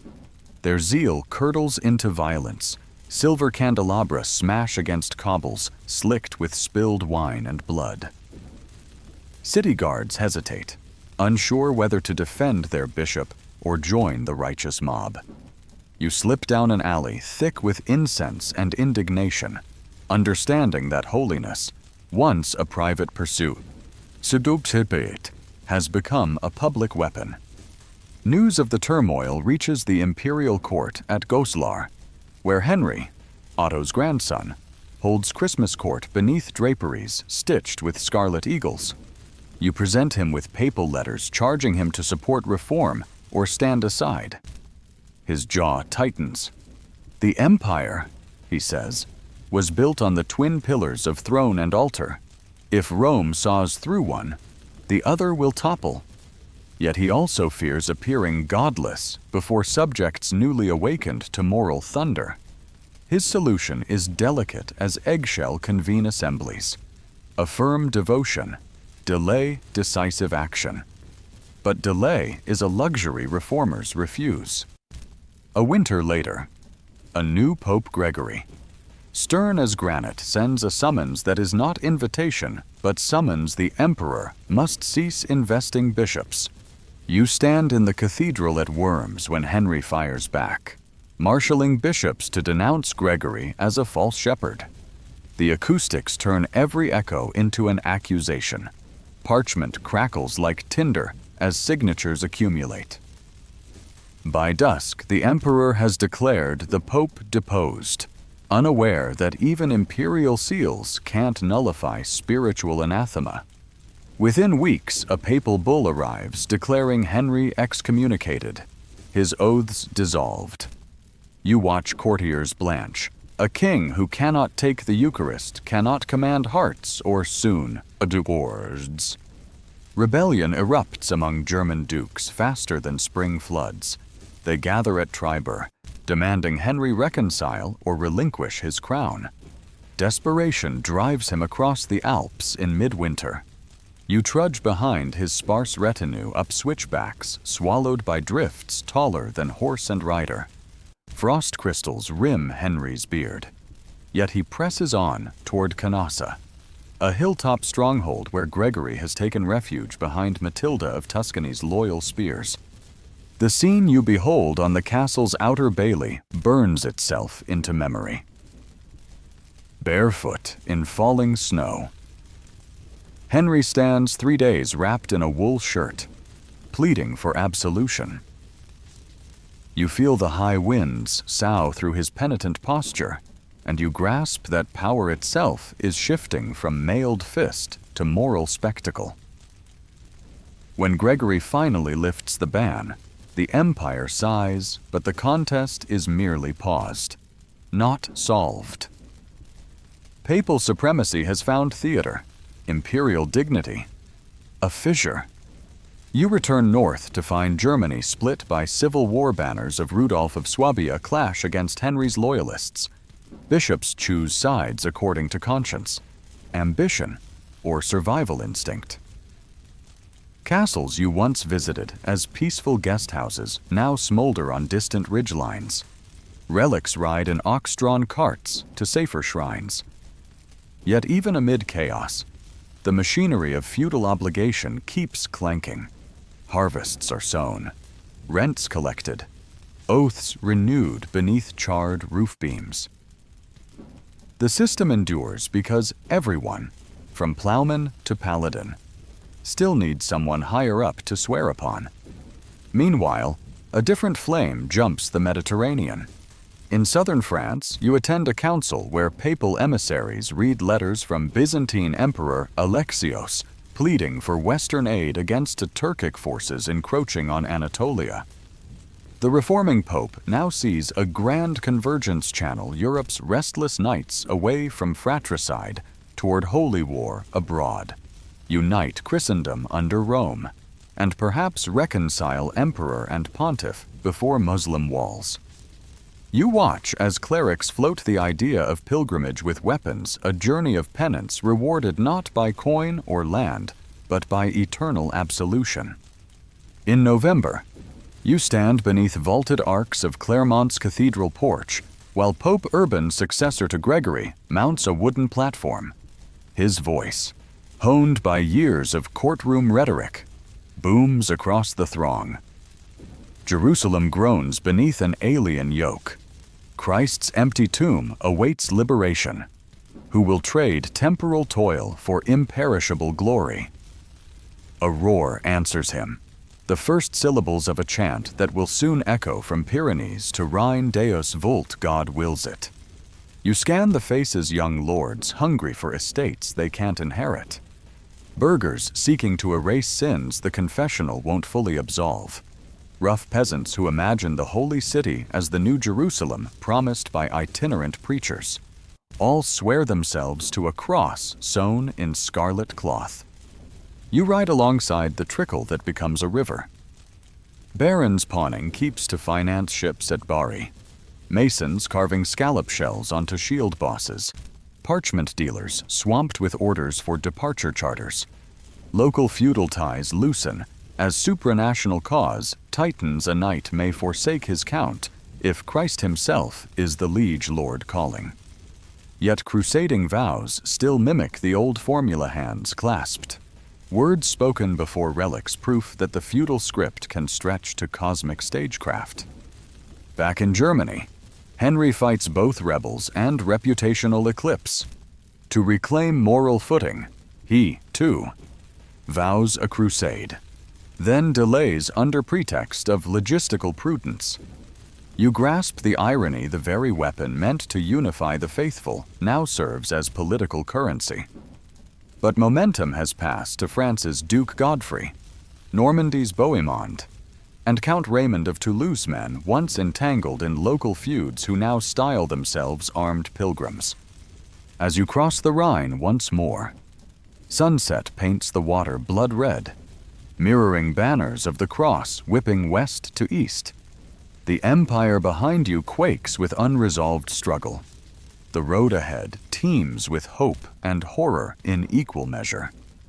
Yet one continuity persists every oath imperial, papal, or crusading still leans on the architecture of mutual obligation you witnessed in Conrad's smoky hall. Whether the pledge binds knight to count or sinner to celestial glory, its power lies in public declaration and shared memory. You breathe the cool evening air, ink-stained fingers curled around reins, and ride on, aware that your next parchments will bear names both old and startlingly new. They will record debts of armor and grain for campaigns that march far beyond Otto's eagle shadow, under a different emblem yet propelled by the same engine of promise and reward. And you suspect that long after these crusaders either triumph or perish, scribes like you will still be copying the light, trying to make sense of a world forever reforging its chains into crowns, its prayers into war cries, and its ledgers into legends. You sail from Bari into a dawn the color of molten copper, the Adriatic slapped into white ruffles by a nervous spring wind. Your galley's deck crouches under barrels of salted pork, strings of onion, and rolled vellum bearing crusader vows, each sealed with lumps of blood-red wax. Below, knights argue whether the city of Antioch is guarded by jinn or merely Saracen soldiery, while cooks mutter prayers that their bread survives the crossing. When the first gulls wheel above the rigging, you catch the briny tang of Levant markets already haunting the hold like a premonition of pepper and silk. The crusade proves everything the sermons promised pilgrimage, penance, spectacle, and nothing they warned of. Outside Nicaea, you copy a roll call of barons only to scratch half their names weeks later beside Dorylaeum, where heat and arrows stripped mail from flesh as cleanly as parchment from calfskin. In the hill passes of Cilicia, you watch peasants exchange goat milk for iron nails, evidence that holy war is also commerce in motion. When, months later, Jerusalem's walls fall beneath ladders and fury, the victors clasp hands in streets knee-deep with both blood and jubilant hymn. You record the city's rechristening, note the charter that invents the Kingdom of Jerusalem, and realize the Latin West has sprouted a colonial graft thousands of miles from the Loire. Yet conquest is only the voyage's first cargo. On the return leg, your holds brim with ideas astrolabes inscribed in Kufic script, jars of Damascus glass that bend light like captured rainbows, folded treatises on algebra wrapped in linen scented with myrrh. At Amalfi, dock workers unload more than spice. They unload curiosity.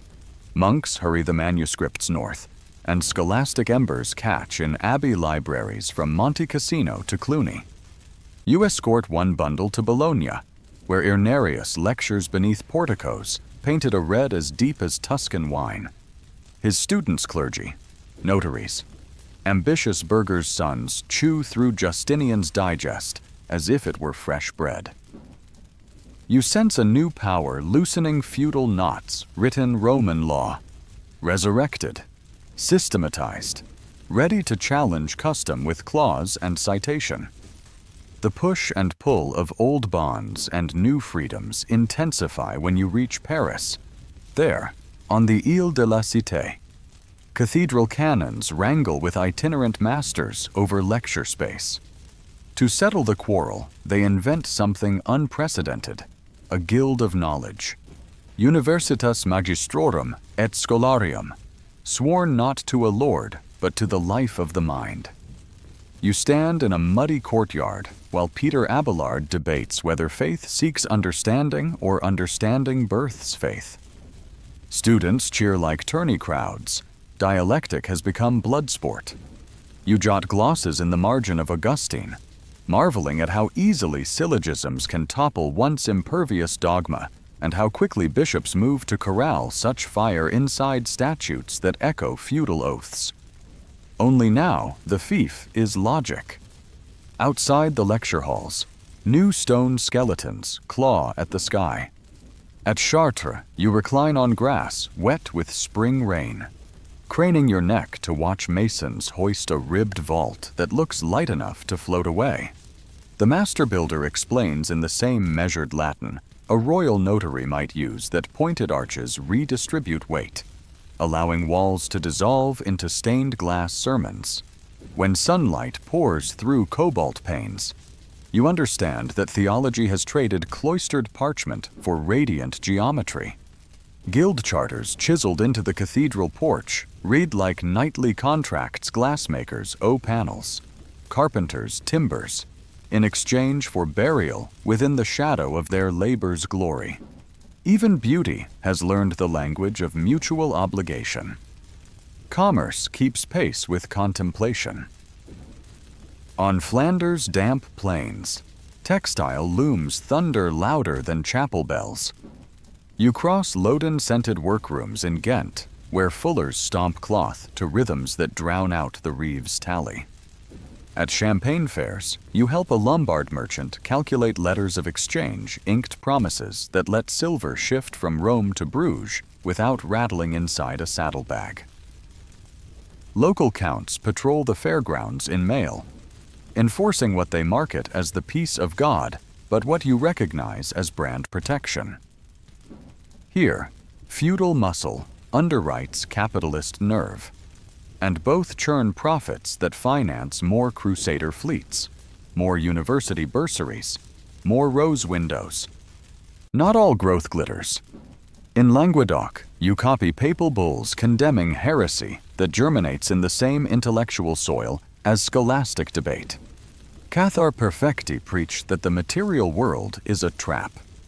Nobles torn between piety and profit shelter them, if only to needle northern kings. When the Pope calls for internal crusade, you march beside banners bearing the keys of Peter against villages that speak Occitan psalms. After Bézier's pyre-lit horror, you add another entry to Christendom's ledger of vows and violence. Wary that reform, once aimed at greed, now brands dissent itself as treason. Then, as if heaven tires of human conflict, clouds darken across Asia and cough death into Genoese harbors. The plague rides carrack and caravan, a silent crusader armed with breath. You pen mortality lists until ink runs like tears. Manors lose reeves. Guilds lose masters. Obligations unravel because corpses honor no contracts. Yet in plague's void rise wages for survivors, bargaining power for serfs. Experimental cures from university physicists who dissect Arabic medical texts alongside Galen. Cathedrals pause, fields lie fallow, but presses of innovation grind on. fueled by necessity's harsh whip. When the worst passes, you find yourself in Florence, a republic where bankers, not barons, dictate policy beneath frescoes of crowned merchants parading into paradise. Their double-entry ledgers look eerily like your own crusade roster's columns of credit and debit, sin and absolution translated into florins. You dine with Dante's younger disciples, poets who vernacularize heaven and hell so smiths and laundresses can audit salvation without Latin tutors. Literacy seeps outward like dye, tinting even tavern chatter with fragments of scripture and statute. Your final journey carries you to Oxford, where morning mist curls around half-timbered halls. There, students parse Aristotle freshly minted from Arabic commentaries, arguing that form inheres in matter the way a lord's will inheres in his domain.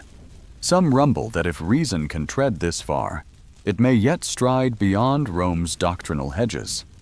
Yet even the boldest skeptic still kneels at Compline, for habit outlives upheaval. Standing on Magdalen Bridge at dusk, you gaze westward. Behind you lie centuries of vows feudal, monastic, imperial, crusading each forged to answer a crisis, each spawning new questions. Ahead, you sense other forges heating printing presses, gunpowder armies, fiscal states. But the river below keeps the same patient course it carved when Roman legions first mapped Britannia. And in its reflection, you see continuity towers, spires, and ships' masts all pointing skyward, testament to an age that learned to lace faith, forever just beyond reach, into the very mortar of its worldly ambitions.